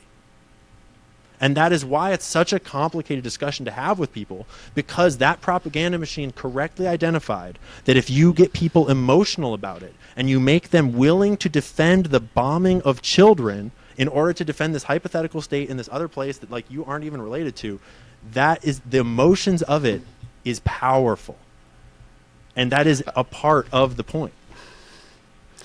I think that argument can be made both ways. I think that both sides Palestinians are pulling do not have that propaganda campaign. Oh yeah, well, I disagree. I think you're part of that, and I don't know whether, like, labeling it propaganda. Yeah, because I research information. I'm saying, like, how many news organizations are owned by Palestinians or CEOs are Palestinians? I mean, to be honest, then you can flip it, and you know the old Jewish meme, right? It's like, and it's not wrong. How many Jewish people are at the top of all of those news organizations? Yeah, I mean, I don't watch those. I haven't watched them in years. I get all my information. Rachel Maddow is the top Democratic, liberal, leftist. Like, she's the god of the left, right? Rachel Maddow is God, and they listen to her every night. She's like their whole money bag. She's Jewish, right? Rachel Maddow, where is it? I was just doing a report on it. Rachel Maddow has mentioned the conflict in Israel and Palestine like a total of 5 times in the last 10 years, out of thousands of programs. That seems kind of weird, right? How so? Meaning, like, she should have made a bigger focus of hers? I mean, she's mentioned all sorts of, I mean, like, even if she was just mentioning it the number of times it came up in the news, like, it would be way more than 5 times. But beyond that, she's Jewish. She should be defending Israel. Like, theoretically, but at the very least, she should just be covering it like regular news. But because she is in the left, like, she is in the left, and the left is not with Israel. Like, the left is pro-Palestine. Like there are numerous people in the media that are giving us different versions of this narrative. And Rachel Maddow's job is not to talk about it because the left wouldn't want to hear it. And they need her to keep talking to the left because the left loves her. But if she was to start spewing pro-Israel at the left, that would not go over well because the left is not down with that. The left sees the victimhood of the Palestinian people because they have no power, no agency, no borders, no sovereignty, no government, no food or water. Like, they're just getting bombed to death, children dead. Like, you can just watch the videos. It's horrible. But Rachel Maddow is not going to come out on behalf of the Palestinians, even though she's a leftist, even though she's a Democrat. So most people that I know that are in your camp are also Trump supporters, and Trump is he's atrocious on Israel. I would say he's from my pro-Israel. perspective. Yeah. Atrocious isn't necessarily the word I would use. As is Biden and Kamala. Like, don't you think it's kind of weird that all the powerful parties, that AIPAC has bought 93 out of 100 of our senators their seats, and 3 of the other 6 are already pro-Zionist? Like, why do they have to do that if Israel's stance is so defensible? Why do they have to buy all these people their seats in order to make sure that everyone is pro-Israel? Why do they have to have a literal child sex trafficking ring that is targeting the President of the United States, Prince Andrew, celebrities all throughout Hollywood and everywhere else? Why do they have to have Jeffrey Epstein sex blackmail trafficking kids on behalf of Mossad? I mean, we're jumping to some conclusions here. No, we're not. I think that's like pretty close to like very like the amount of depth of factual evidence. A, that Jeffrey Epstein was Mossad, and B, that he was running a sexual blackmail operation. Like, I've got books and books on that. I could go on that for hours. Straight up to like Monica Lewinsky. You remember Monica Lewinsky? This is a good example of one that surprised a lot of people. Monica Lewinsky was Jewish, right? And so it sounds like, oh my God, a fucking Jewish conspiracy theory, right? Monica Lewinsky, so Bill Clinton was Jeffrey Epstein's, one of his primary targets was Bill Clinton. Jeffrey Epstein visited the White House 17 times during Bill Clinton's presidency. They were very close. He helped set up the Clinton Global Initiative. Clinton was clearly, like, he's been accused directly by Virginia Giuffre, went to the island on the plane. And then during Bill Clinton's presidency, when Jonathan Pollard was an Israeli spy that they wanted us to release, and the Oslo Accords were getting signed, which was a critical peace deal about where the borders were going to be, suddenly this Jewish woman, this scandal about this sexual thing with this Jewish woman with Bill Clinton just gets leaked to the press. She's been giving him blowjobs and having phone sex with him, right? That is the exact kind of thing you would see if a Mossad sexual blackmail operation were to fire a warning shot at him. Is like, yo, we've got all sorts of stuff on you. We got way more than this. And here's one, boom, Monica Lewinsky. And she just happens to be Jewish. And it's like, that's kind of a coincidence. You can't infer that Monica Lewinsky was part of the Jeffrey Epstein thing just because she's Jewish. It's like, you're right. You cannot. But then when you start to look into it, you realize that you can find reporting from Israeli publications about how Benjamin Netanyahu just happened to have like 30 hours of phone tape recordings of them talking, of Monica Lewinsky and Bill Clinton having phone sex, and he threatened Bill Clinton. He tried to blackmail Bill Clinton with those recordings in order to get him to release Jonathan Pollard. And he still didn't do it because it was super, like, not popular in America. But it's like, that is clearly a Jeffrey Epstein operation, Monica Lewinsky. Like, clearly Mossad and Israel are blackmailing the president of the United States with a child sex trafficking ring. What would be their motive? What do you think he was going to do that they wanted to stop? If it is indeed Mossad intentionally targeting releasing Jonathan Pollard. He wasn't extraditing Jonathan Pollard, and Jonathan Pollard is one of the most egregious leaks in American intelligence history. Jonathan Pollard was a deep cover spy for Israel, deep in the American government, that had all kinds of leaks, had given all kinds of secrets, military secrets and such, to Israel. Like, Israel has been spying on us, stealing from us, and attacking us for a very long time. They stole nuclear weapons from us. Israel has a nuclear program that they have never announced to the world, that they built in secret with stolen technology from the United States, and they did a weird deal with France. And then John F. Kennedy was like, fuck these guys, you're not allowed to have this, I want to inspect it. And he was pushing for inspections of it when he died. And to this day, Israel has nukes that are officially, they don't exist, but the whole world knows they exist. And they have not signed the treaties that everyone else has signed, because they should, right? And they have an official doctrine that is the unofficial official doctrine called the Samson Option, that if Israel starts to fail and die, if we don't defend them, it's like, if y'all don't help us survive, we will nuke everyone. That is like their policy. That is their nuclear policy. And everybody knows. What does everyone mean? Everyone attacking them? They're not. They're allies. They're not going to nuke America. It is. Come on. Look it up.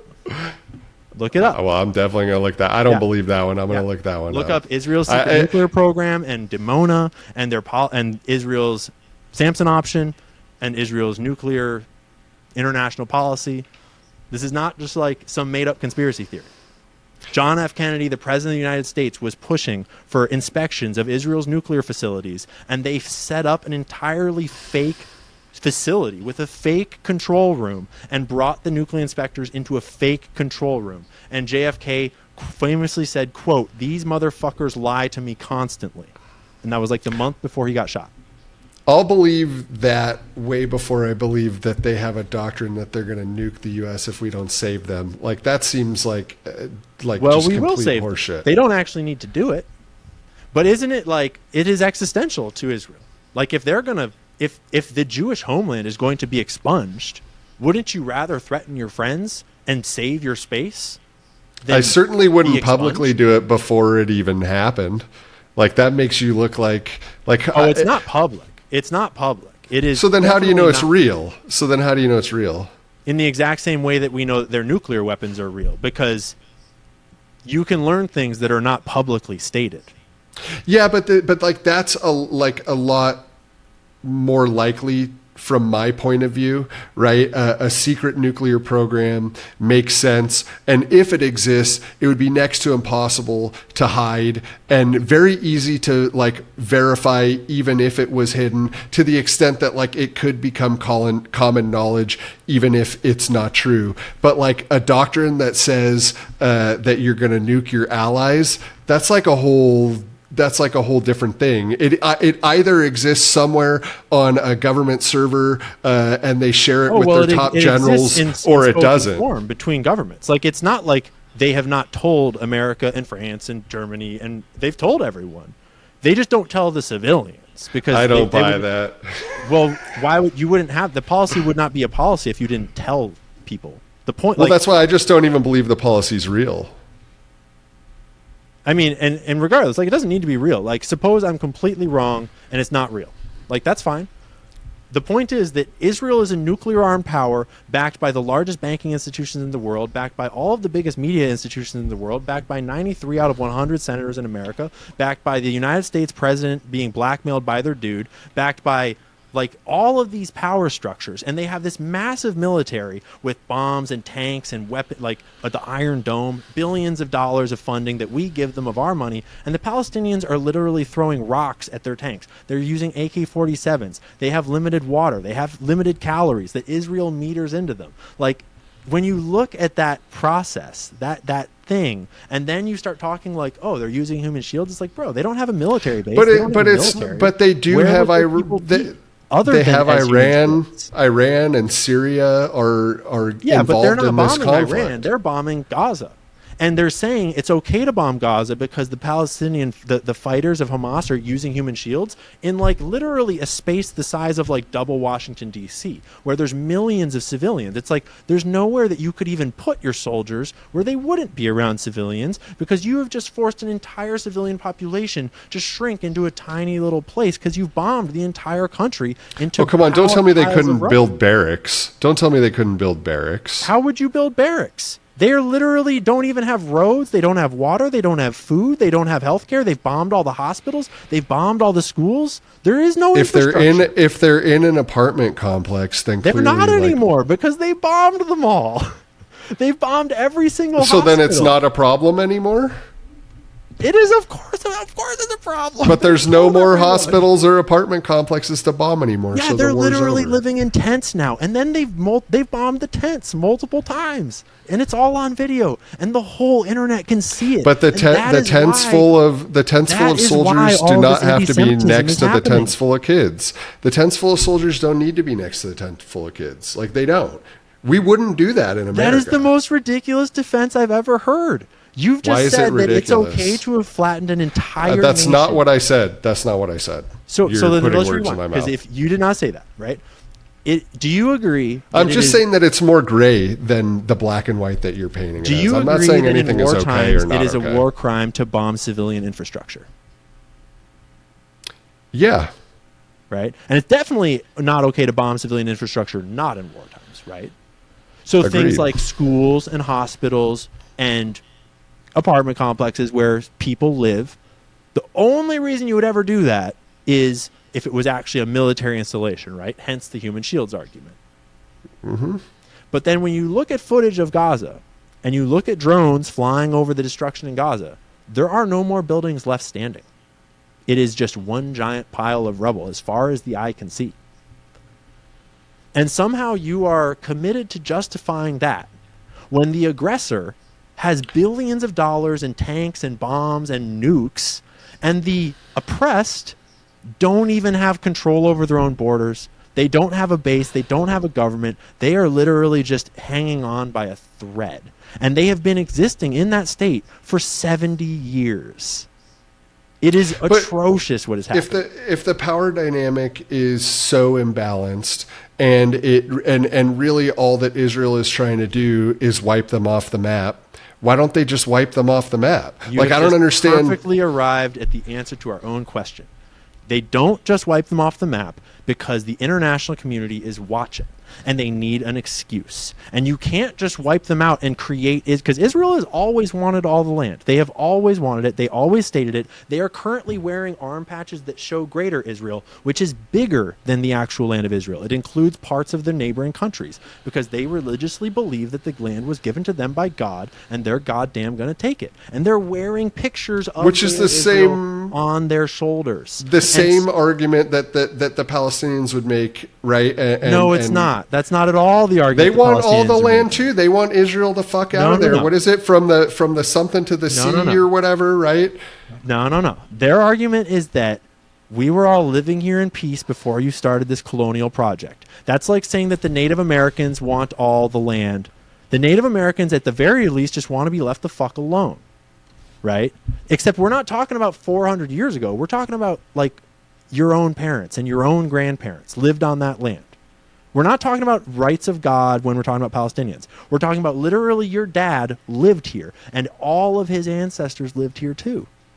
And then all of a sudden, there is this colonial project that was bought by the Rothschilds, that was funded by the mob and by the bankers, and then suddenly there's this war, right? It's not religious for the Palestinians. It's just like, bro, why are you doing this to me? My family's always lived here. And I don't even have a problem with you. Like, Jews and Arabs used to live there in peace together in the same place. It was only once the Zionists came and people from everywhere else started flooding in that were not from there that we got this conflict. And it is the Jewish side that has always argued the religious argument. And they have all of this weaponry, and they have done all of this destruction, and still they have managing to paint themselves as the victim of that Arab terror. Despite the Arab place being flattened, the casualties being outweighed by more than 10 to 1, thousands and thousands and thousands of Palestinians get killed. And like 30 to like 40,000 Palestinian children. It's hard to say. Who knows what the numbers are? They're insanely high.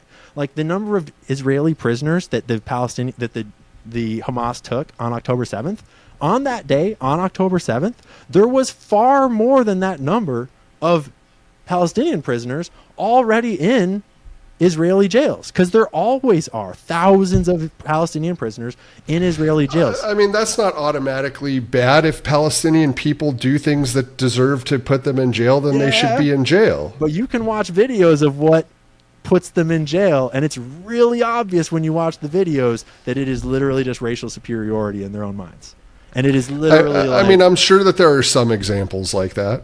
Like, you realize that Palestinians live in a literal digital surveillance state where they have an AI program, they have cameras at every checkpoint, they are constantly under surveillance, and Israelis will go into Palestinian homes in the middle of the night and for no reason just grab kids and take them back and put them into jail. There's no due process, there's no law. Then that happens every week, all night, every year, for years. That has always happened, and they all know it, and they have all been screaming about it for decades. And Jewish people know this too. Israelis know this too, but no one stands up to them and stops them, right? This has been going on for a very long time. And that's the thing about the facts, is when you actually look at the evidence, when you look at the video evidence, you look at the historical archive of evidence, it starts to become very clear why the world is feeling the way it's feeling. And not everyone that is anti-Israel right now is informed about it. Some of them are just on the anti-Israel bandwagon, because it is inherently obvious when you look at the footage without any context. It's like, damn, those people look like they just got fucked up. That looks rough. And then you get a little context, and if your context is skewed pro-Israel, which Israel is very good at doing, then it's easy to wind up pro-Israel. But the more you start to dig through that and get into the information space of what actually is the history here and what's really going on and how many people are dying on which side and what rights does everyone have and who is in a surveillance state and who has the money and who has no power, it's very clear what's happening. And that is why the anti-Semitism is rising today. Anti-Semitism is not rising today because suddenly Nazism is popular. Anti-Semitism is rising today because everyone is looking at what Israel is doing live on TV, on the internet. And this is the answer to the question you just asked of why don't they just wipe them all out? Because the entire world will turn on them, and they've always known that. So then what makes them think, so then why do they think they can get away with what you're talking about, right? Like, if you're really worried about... Because they're stupid. If you're really worried... Well, so I don't... Because they're stupid and they're wrong. I don't think they're stupid. Netanyahu is a fucking psychopath. And Maybe. and their religious beliefs mandate them to do it. And Israel's incentive structures has always brought the most, not always, but often has risen the most fanatical people to the top, because that was the people that founded it, were the fanatics that were willing to kill in order to found Israel. That's what defined those initial groups. And so those people have risen to the top. How much time do you spend researching the Israeli responses to the things that you're mentioning as fact, right? Like you mentioned that this document exists to counter all of these different things. You mentioned that, for example, a lot of what I read is literally Israeli sources. I do a lot of reading of, like, a lot of times. Yeah, but how many Israeli sources are saying that they're kidnapping Palestinian kids from their houses in the middle of the night to bring them to prison in Israel? I guarantee you're not getting that. Some, usually they're framing it in ways that frame it differently. Okay, so then what is that? So how do they frame it? That's like kind of what I'm getting at. They usually avoid it and try not to talk about it. And when they talk about something specific, like taking Palestinians from their home, like kids from their homes in the night, they frame it as like he was identified as having committed a crime or something along those lines. But like, why do you not take their word for it? Whereas you do take, because that would be retarded of me to do, to take their word for it. Like, well, I am certain that it's true in some of those cases. For the Palestinians, the Palestinians do not have the two-tier justice system. There is factually obviously true. Israelis get a court system. Palestinians do not. They don't get a trial. Palestinians get held in jail for up to like a year or more. There are no rules. Palestinian people are missing for months at a time. They don't get told where they go. They just go and they disappear. And there are lots of Israelis that protest this shit. There are anti-Israel protests in Israel over all of this bullshit. Like, this is not like you're coming at it as though I've been fooled by Palestinian propaganda. No. Well, you've not actually done the research for yourself. And I will concede immediately that you've done a lot more research than me, right? No. But I'm a pretty astute observer, and I'm also a critical thinker. Right. And my perception is not necessarily that you've been brainwashed by like Palestinian propaganda or whatever, but I do get the sense that you treat information from one side different than information from the other. I absolutely do. But you don't even give it a chance. It's like it's automatically false. And it seems to me like in a lot of these cases, like I am certain that you're correct, that there is someone that is Palestinian in a prison in Israel that does not belong there. I am also certain that there are many that do belong there. And I am certain that when I hear you talk about it, it's as if not a single person that is Palestinian and in prison in Israel deserved it. And like, I'm sorry, like I know for sure that's not true. There's just no chance that that's true. It has to be more gray than the way that you describe it. Like all of these people are just innocents that are getting scooped up by the Israeli bad guys to be brought and punished in prison because it's like this religious thing for them. Like that's not true. It's not really religious. It's not. It's cultural. It's political. It's cultural, really. Like they teach their kids this stuff in school. Like, you can watch videos of Israeli kids talking about how Palestinians are subhuman. And you can see some of that from the Palestinians, too. But their reasoning is very different. And the thing is that it's not really productive to try to debate what's, like, this debate is not really productive. Because you need to do the research for yourself. And you need to decide for yourself. Like, but you weren't there. You like, you have done research. But your research is reading propaganda from both sides. No, my research is looking at primary sources for the most part, and then observing secondary sources and observing tertiary sources and judging them accordingly. A video is primary source. Yeah, but if you're watching document is also primary source. And it can be framed in certain ways sometimes. I was just going to that's where I was going. They're easy to frame. They're easy to frame and you also to a degree, depends on the video. I mean, more and more these days you can frame anything. No. Get a video of an Israeli grown man soldier abusing a child and tell me it's framed. Okay. Because there's a lot of them. But I could also point to many American adults abusing American children. And I condemn that unequivocally. And so do I. I would not hesitate to stand against that. But you also wouldn't say that like all Americans who have children beat their children. No, but I would say. But that I feel like you're making pattern in Israel. I very much do. And when you look at the evidence, which you have not done, I would argue that pattern is quite clear. And the only people that do not think that pattern is clear are people that have either not done the research, or they work for Israel, or they are Israeli, or people that have done the research.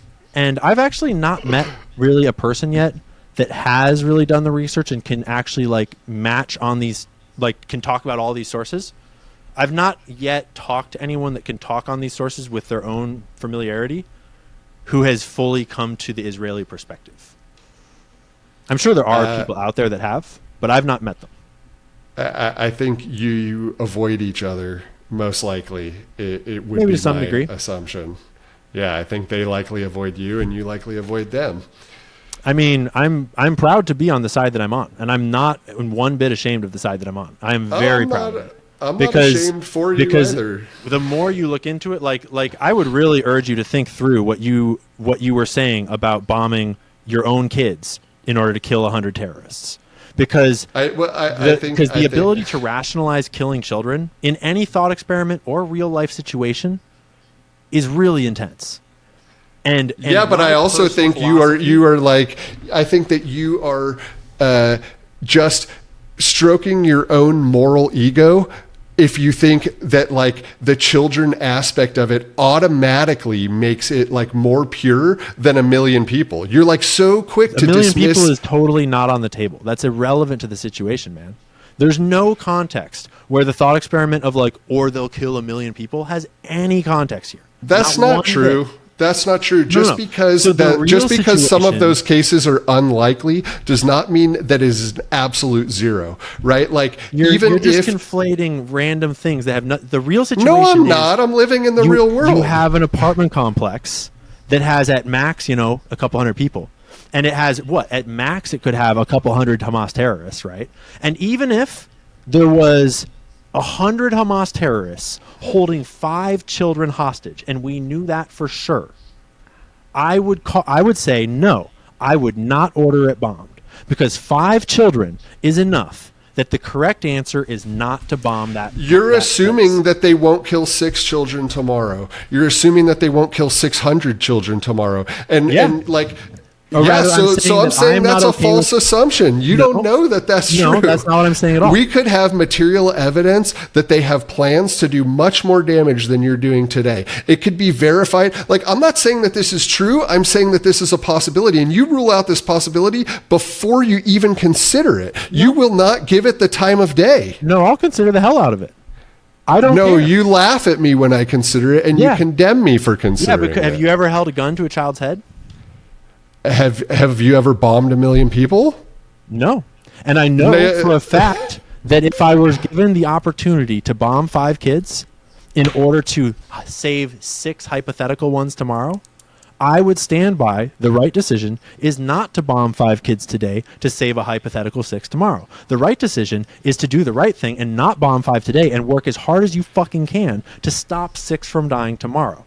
Yeah, and I would argue that the person who commits that what you would consider an unforgivable crime is doing exactly what you suggested, which is working as hard as they can to stop the crime tomorrow. It's not so black and white like you're saying. Like, But then the result of what you're saying is thousands and thousands, like 30,000 children killed since October 7th. You can never versus count. Like several hundred Israelis. It is impossible to count people who I don't didn't care how die. Off your count it is impossible to count people who didn't die because an event didn't happen. If you preemptively strike and kill a terrorist, you cannot count how many people you saved. It is impossible. You have just justified every evil war that America and empire has ever gone to. That is the exact justification. What I'm saying is that this is. What I'm saying is that this is. You're saying it's okay to kill children today in order to save children tomorrow. Now you're putting okay, right? You're saying it's okay to kill children today as long as you save more tomorrow. But it's critical to remember that the more tomorrow is hypothetical. and you don't know if they're going to kill more tomorrow. And it's a statistics and probability exercise, just like anything else, just like any other cost benefit. You are always making assumptions during cost benefit. You're always assuming that certain outcomes have certain probabilities, and you decide based on what the potential outcomes are of those probabilities, what's most likely and what the best action for you to take is. And to just ignore the fact that there are potential future bad things that could happen, you are like taking what you consider a morally superior position, and I consider short-sighted. I don't consider it morally superior at all. In fact, I would frame it as like, I can't believe that you wouldn't kill 5 people to save 1,000. Like, to me, like, what the fuck? Numbers. You would let 995 extra people die? You would do that? Actual numbers. So if and we don't need to know the actual numbers. I'm just saying you can look them up if you want. But if you were to take the total number of Israelis that have died in the last 10 years, I guarantee, so like as in how many people might Hamas kill with all of their rockets, all of their violence, add up all the Israelis that have been killed in the last 10 years. It is way, way, way less than the number of Palestinian children, just the children, that have died since October 7th in 1 year. When you compare the statistics of how many civilians have died in this war just now, this war, it is like more than war on war on war combined. When you actually look at the numbers of how many have died, it is staggering.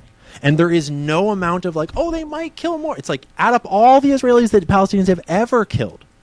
And I would be willing to bet you $100 that all throughout the entire length of the conflict, the number of Israelis that have been killed is probably not more than the number of Palestinians that have died in just the last year. And that's the reality of the numbers that matters. The actual facts matter because your hypotheticals sound great, but those hypotheticals are not based in what's really happening. And what's really happening is women and children dying when we could be talking about peace, and we could be talking about human rights, and we could be getting food and water and aid in a way that is normal and humane. We could be talking about you have an internationally agreed upon border and we don't need to change that. We don't need to settle beyond it. We don't need to surveil you in your own homes. Like, I would encourage you to watch videos, documentaries, actual video footage of what life is like in Palestine and what Israeli soldiers do in Palestine and of how they are treated. Because when you start to watch that, and you don't need to make up your mind right away, you can watch as much as you want and judge it with as much skepticism as you possibly want. And if you watch it all and you still believe your side, that's fine. That's cool. That's your choice to make. But you arguing the side you're arguing without having seen the other side of the story, I think is deeply troublesome. Because I have seen the Israeli side. We all see the Israeli side every single day. The Israeli side is plastered all over every news station, all over every billboard. It's in every book. It was in my textbooks growing up. It is everywhere. It's literally censoring my free speech in America on the internet. And I had no horse in the race beforehand. I had no idea. I didn't know anything about it, and I just started doing the research myself before the conflict and before the propaganda kicked up. And in the process of doing that research, I came to this conclusion. And I stand by it. And I'm not going to, like, I would change it if I saw evidence, if I saw actual evidence that made me think, oh, these Palestinians are really evil and they're oppressing these Israelis and they're doing horrible things and I'm going to side with the Israelis. Then I would change my mind. But I have seen no such evidence. Not even close. Not even close. I don't think you're looking for it, and that doesn't mean that you're wrong or that it exists. I would love to find that evidence. My platform would be 100 times bigger if I was pro-Israel. I would make way more money. My life would be way easier. I would not be shadow banned on TikTok. I would be doing fine. It is so much more beneficial to be pro-Israel. The number of people that have lost their platforms this year for saying anything about Israel, for speaking up against Israel, like, I think people's platforms have blown up. Like Dan Bilzerian starts speaking up about Israel, and he instantly loses like $30 million from his investments, from his people that are backing him. They just like, and that is not a unique story. That is the immune system of Israel acting to keep discussion of these facts under wraps. It is extremely dangerous to say anything bad about Israel. It is extremely harmful to your platform. You can lose your ability to have free speech. You can be debanked, like Nick Fuentes was. Regardless of your thoughts about whether his opinions are okay or not, he lives in America where we have free speech. But not if you criticize Israel. And that fact alone says... I won't argue that fact. I won't argue that fact one bit. The fact that you live in America where freedom of speech is the First Amendment, and somehow this foreign country has the power to take away your First Amendment right if you criticize their government, that has to put off so many... Why the fuck would you even need that? I mean, you can look at my post history. I criticize the same law you're talking about. I think it's bullshit. Nothing should impinge our free speech. And like, we are 100% on the same side about that. No argument whatsoever. And you know, like, I would like to push back a little bit that like, I haven't seen the other side at all. Like, you're right. I haven't spent time, researching it deeply in the way you have, but I do listen to people like you who have researched it, and I have conversations with people that, and like a lot of these questions that I'm asking you are opportunities for you to clarify better for me so that I understand your point of view, right? And it's also me trying to feel out what evidence you are basing some of your stronger opinions on. And when you say things like they are fact, like how sure are you that they are fact? When you say something is not a fact, that Israel propagandists say, how sure are you that it's not a fact, right? And these are the things that are you're unable. I understand that you feel that way, but when I give you an opportunity to make me feel better about it, I'm unconvinced with the way that you describe some of them, and that's not a blanket statement. Like, certainly you have moved my opinion somewhat during this conversation. You say a lot of extremely well-informed and intelligent things, and like, but my perception, just being totally transparent, is that like you have a filter for information from one side, and you don't have the same filter from the other side, and it doesn't feel necessarily like a fair analysis to me. It feels like you are emotionally attached, and probably rightfully so, right? Like, if all of these things are true, then you should be emotional about it, right? But with that said, but my take just from this conversation is like, there isn't the like, you can talk about videos from Palestine, right? And like, I believe that those videos are real, and I believe that each of the individual actions that happened on those videos are real. Where I think you're making a leap that I'm not necessarily willing to make is that like, that is the norm, and that is the rule, and that is pervasive, and that is the only thing that's happening in the area. And like, I can go out and make a video. I could go down to the Mexican border today, and I could make a video that shows no one crossing the border. Totally. And then I could go back and I could make one the same night with people crossing the border, and it would just matter where I point my camera, right? And that's the point that I'm trying to make to you, is like, just because a video of an Israeli person doing something bad exists does not mean that's like the only thing that's happening, and that this is like some cut and dry issue. I completely. So help me understand why that's not what's happening. Well, I would argue that I think we should wrap it up on a place where we start to agree a little more here. And I would 100%. agree that you're right that one video does not mean anything. That videos can frame everything in very, very misleading ways. And so it's not like it's not my job to convince you, and that should not be how you are convinced, because you should think for yourself, and I'm not trying to tell you that I know everything. I'm just trying to tell you that based upon the preponderance of evidence that I've seen, this is what I believe. And I believe that the more evidence you start to look at and the more videos you start to see, you'll start to notice more and more and more and more and more. Eventually, it goes from evidenced to patterned to probable to damn near certain. And I'm somewhere in my line of research, I'm somewhere between highly probable to damn near certain in a lot of these points I've been making. And it's not to say that I'm necessarily right. It's just to say that the more and more evidence that I see, I feel more and more certain in my position, and I feel more and more comfortable. Like, I wouldn't agree to come on this kind of a space and to talk on a recording about these kind of things in this way if I didn't feel like I stood by what I believed, right? And it's not to say I think I'm necessarily right. It's just to say that I believe it enough that I won't regret putting it on video, right? Because, you know, videos live forever, and the internet matters, and your opinion matters, especially when you're talking about like war, and this is an important issue. So like I'm not trying to say believe me. I'm just trying to say this is what I believe based upon my research process and who I am and what I've seen. And I think that you should just do your own research and just like make your own conclusions.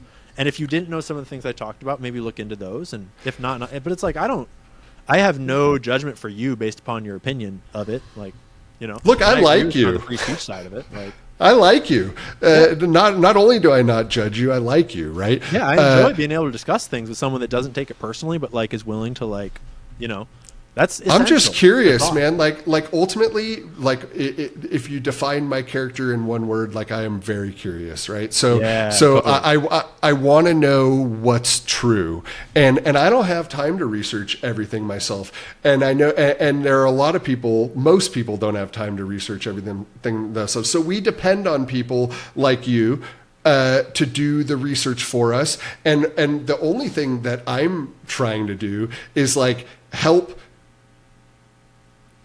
an educator, right? Someone who I believe that your intentions are good, whether you're right or not, to present the information in the most effective way, because I don't have time to look at it all myself. But if you can answer a lot of my questions, then you are educating me in a way that's more effective, right? And like, here's something we can definitely agree on. Like, if we are super effective at communicating this, and we're super accurate in the way that we communicate it, then we can get to the bottom and we can actually solve this problem. We've got a shot at it, at least, right? Absolutely. The more truth, the better potential the likely outcomes are. And like, again, like if I'm pushing back on any of your points, it's to facilitate refining those points, you know, to the point where like even someone like me who is naturally sensitive to this topic, we can palate your answers, we can process your answers, and then we can share what we learn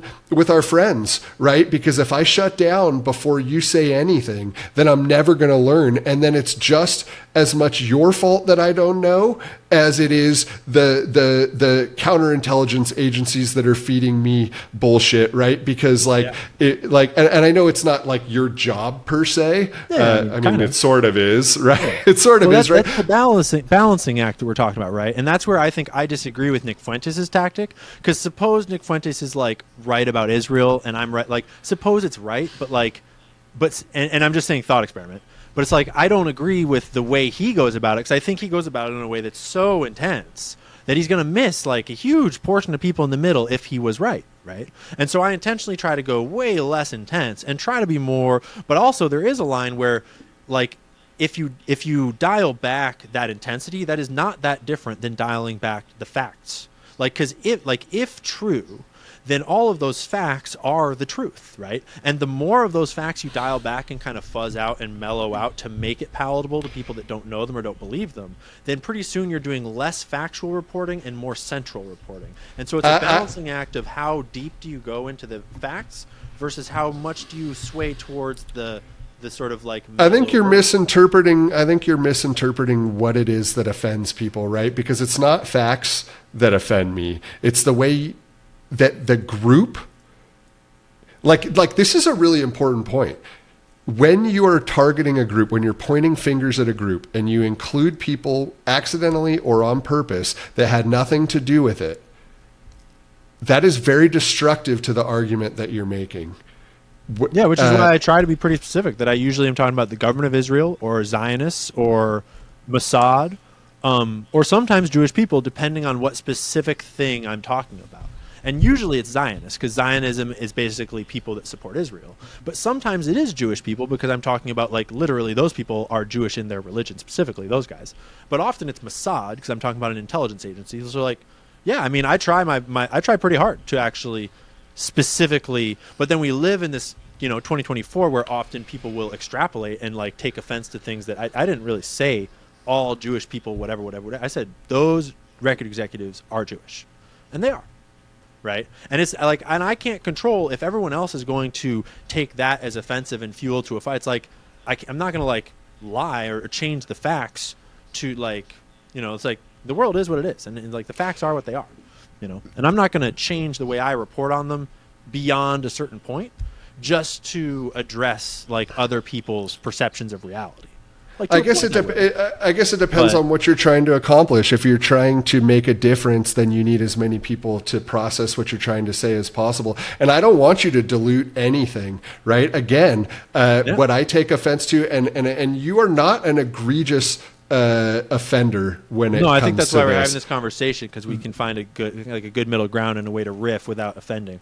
That's right. When I make this criticism, I don't want to completely leave you out of it, because I have been offended by things that you say. No, I'm like standing in as a proxy. But you're like on the gradient, right? You're like just barely touching the color, and it goes to the extremes.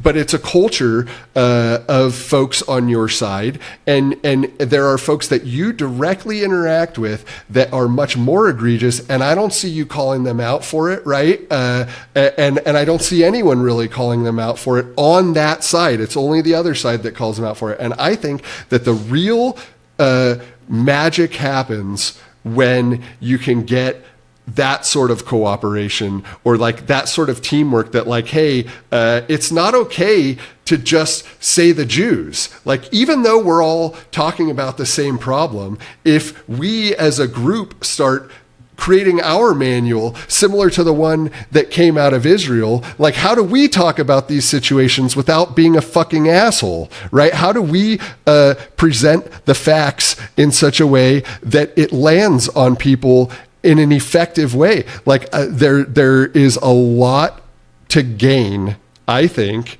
assuming that what you say is true, and assuming that the perspective that's being shared by that group of people is like a really valuable one that needs to be heard. I promise you that you're losing people, even by proxy, just by being in the same group, or me including you in a group that you don't belong in, right? Like, that's kind of what's happening, whether you like it or not, with a ton of people that could read your message. Yeah. But I mean, I would make 2 points here. And the first one quickly is that in today's world, there is no way to call out Israel in any form without being put in the same group as them, because that is part of the propaganda strategy to smear us all. And we all go through it, and I've had many hit pieces written about me being a Nazi, and about me being all sorts of horrible things that I'm clearly not. And that's just the nature of the game, and I'm okay with that. And it's okay, like, people can call me a Nazi all they want, doesn't bother me. They can call me like a Nick Fuentes lover all they want, doesn't bother me. Because the actual fact of the matter is, if I really were to give like the world a soundbite to clip up and like misuse, if I had to choose right now, if I had to choose today between supporting Nick Fuentes 100% and aligning with Nick Fuentes, or stopping to criticize Israel and just shutting the fuck up, I would align entirely with Nick Fuentes right away. Because right now, there are Palestinian women, children, civilians dying every single day in massive, massive numbers, unprecedented numbers. They're starving to death today. And I would rather do something to stand up to that and address the fallout of what I perceive as his, poor strategy next, than to do nothing today and let them all starve to death because I was afraid of being called anti-Semitic.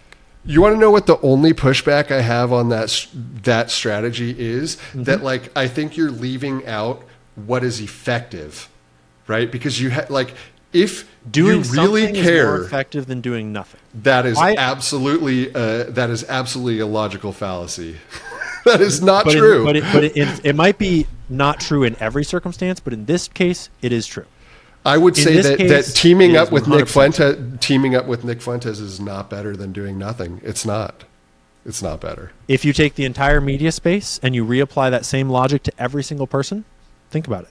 You've either just said everyone can either shut the fuck up and do nothing about Israel and let them go on about what they're doing with no pushback, or you can have Nick Fuentes level pushback entirely. And I would argue that I would rather the world currently have Nick Fuentes level pushback entirely and call Israel out in his manner completely than have no one call them out at all. If you're literally choosing is, between no one, I can understand that point of view because it's zero possible. And so I choose to be in the middle. I choose to form my own perspective on how to say it, and I don't have control over how I'm going to get smeared, and I'm going to get smeared. And some people I will and won't reach, and I think I'm reaching I think that I'm doing a really fucking good job of reaching the largest possible number of people with the highest amount of factual accuracy that I can achieve while being the most culturally sensitive in order to not alienate it, like too many people on the other side, and to kind of get the message of like discussion out as wide as possible. I think I'm doing great at that. I wouldn't disagree. I think you are doing great. But I also believe from experience and from looking at my own experience with it is that if I curtail the factuality just to appeal to the people that are the most sensitive, then I am doing a disservice to what's actually going on. And but I'm not the most sensitive. As much as I feel comfortable doing. Right? But I'm not the most sensitive. No, there's far more sensitive than you. But and even I am offended sometimes. Exactly. By and even you. I have curtailed my factuality quite a bit to the message that I am portraying. There is quite a bit more you could go after and have some amount of argument that might be true. But I choose not to go to those arguments because they are far more complex and far more subjective or far more unthinkable to argue to someone who's not thought them through. There's a ton of arguments that happen in the farther anti-Israel spaces that might have validity. I don't know, but I choose not to address them right now because it's like that's just too controversial, regardless of if it's true or not. You know what I'm saying? And so it's like, whatever, like you guys be in that camp. That's cool. But I'm going to take over this camp where I can know for sure that what I'm saying is factual, that I believe based on my research. And I feel good about presenting this information, right? I think your credibility would be even better, right? And that's saying a lot because I think you're credible. If you took the time to call out some of the bad deeds of other people on your side. And if, like, I'm not saying leave out anything because you can even talk about these like unthinkable things that you're leaving out. I would only ask you as like a reasonable person who only wants the truth to come out to just be more careful about how you group people and how you frame who is involved. That's the only thing I'm asking. And I'm not asking you to lie ever. Right? And I'm not asking you to even leave out that they're Jewish. But if you're going to say the word Jewish, like it's better from my point of view to further qualify it with like the Jewish mob or the Jewish Hollywood execs or the Jewish whatever, right? Like further qualify it just so I know that I'm not included. And if you just went so far as to make me comfortable that I'm not included in the group of people that you're talking about, because I know I didn't do shit, right? Yeah, but you're not included, man. Because you're not Jewish, right? You are correct. I am not technically included, and I still. But here's the thing, right? Since we talk about like taking things to the extremes, let's assume that Nick Fuentes and his crew are victorious in their crusade of Christian nationalism in America, right? And he becomes the dictator of the United States. Am I a Jew now? Because probably. I probably am. Yeah, probably. And so that's what I'm saying. That's why it matters. That's why it's a little bit more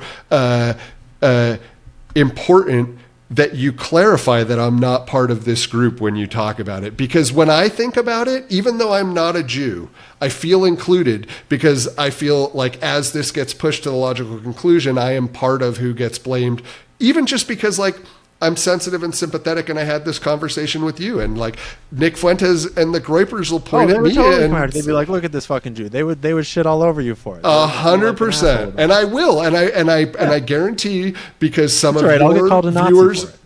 For it. Right, we both will, but right, and we both know that that's both bullshit, right? Like neither of us are either of those things, and that's cool. I mean, I think that the core of it all is that we, and I'm not saying this is easy, and I'm not saying that this is like but But the core of it all is, in an ideal world, we would move to a world where we're not getting offended by things, and we're allowing people to have racial identities that do not define them entirely, that do not define their group. And it's okay. Like, I would love to live in a world in 40 years where we could make a Jew joke at a Jew, and it's not like a part of like some evil, like everyone's going to target, but it's the Jews like, ha, and then they make a white joke at me. Or like, like I would love to live in a world where a black person can make a Spanish joke at like a Spanish person, and then the Spanish person can make a Mexican joke at the Mexican person. The Mexican person like, I would love to live in a world where we don't have to be so sensitive and worried that we don't have to be so hateful and violent that these things can overlap, right? And so I'm not saying that that's like the immediate solution or anything. I'm just saying that like I'm gonna get called names, you're gonna get called names, and like whatever, man. It's like it's not gonna hurt you, and you're gonna be fine. And they're not like, and yeah, there are bigger contexts with some races, but like I have yet to see any modern version of. I guess I've probably seen some context of like Jew hatred in the Arab world turning into direct violence today. Yeah, there was direct violence at the protests at colleges in the United States this year.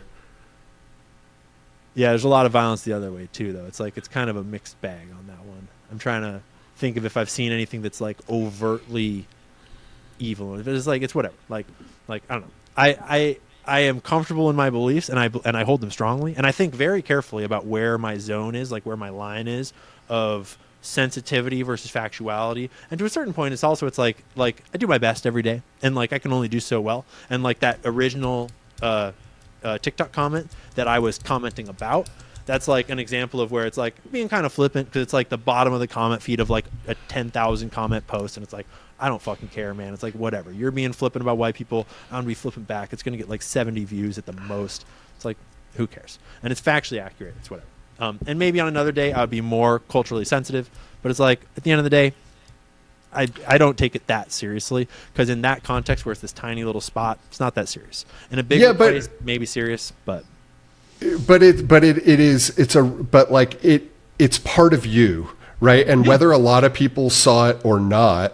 yeah, and I stand by it. I believe very strongly in who I am and in how I portray myself, and I'm very confident in my current stance on Israel and on Jewish people, and I'm very proud of it. And I have no shame over my total stance on Judaism and Israel and Christianity and the whole. I think about it very carefully, and I'm very proud of it. I don't think you should be ashamed. And look, you don't have to take advice from me. You're more successful with your online platforms than I am. But I do think success is not the measure of being a good man. You're right. You're right.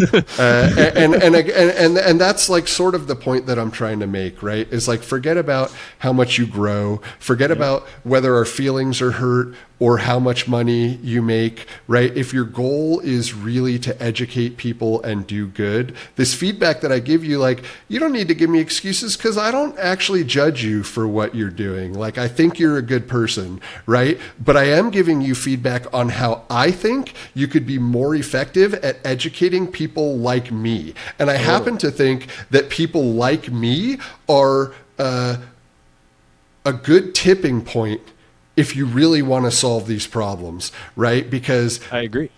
Yeah. The whole narrative changes when you get people like me on your side, right? I completely agree. So hey, man, you want to solve this problem? Sleep on my feedback. I'm not asking totally. you. That's why I came here, dude.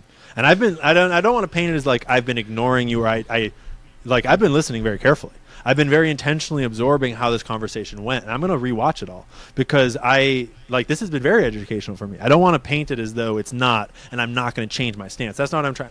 I'm trying to say that I believe strongly in the way I present myself, and I believe strongly in the way I have engaged in this conversation. And then this conversation has now become a feedback loop to educate me to then believe in myself more if I accurately interpret it into my own take on what I'm doing and what I think and everything. Like, it's this ongoing process of learning. And I very much have been listening. I'm not trying to say that you have not changed my mind about anything, or that you have not helped me consider my point. I'm just saying that, I do my best every day, and I'm proud of what I've done so far. in balancing all the multiple factors. And it's like it's an unwinnable game, right? Trying to describe the truth of these complex like war situations is like there is no perfect version of that job. So yeah, man. Well, it's been 3 hours and 40 minutes. Yeah, we have crushed, dude. and it's been amazing. I definitely, I hope we can get on another one of these in the future, whether I come on your show or vice versa again. No, it's going to have to be this way because I would never want to edit something this long. I'm so glad that you have to deal with the footage because I hate that shit. Well, it's going to be pretty raw. I'll probably edit out some very small parts and maybe like have you show up when you're talking and me show up when I'm talking. But at the end of the day, like it's the conversation that matters. That's like my platform is I want to be curious. I want to talk to everyone. I don't care what side you're on. I don't hate you no matter what side you're on. Like I really do just care about the truth. I really do just want to understand people and like thank you for helping me understand your point of view. I feel like I am more informed than I was going into this conversation, and I appreciate people like you that do the hard work, that do the digging, that put the pieces together so that folks like me can just like watch a 10-minute TikTok video and benefit from it. So anyhow, man, it was awesome. Thank you, Ian, and have a good rest of your night, I guess. Right back at you, Penny. Thanks, man. All right, have a good one.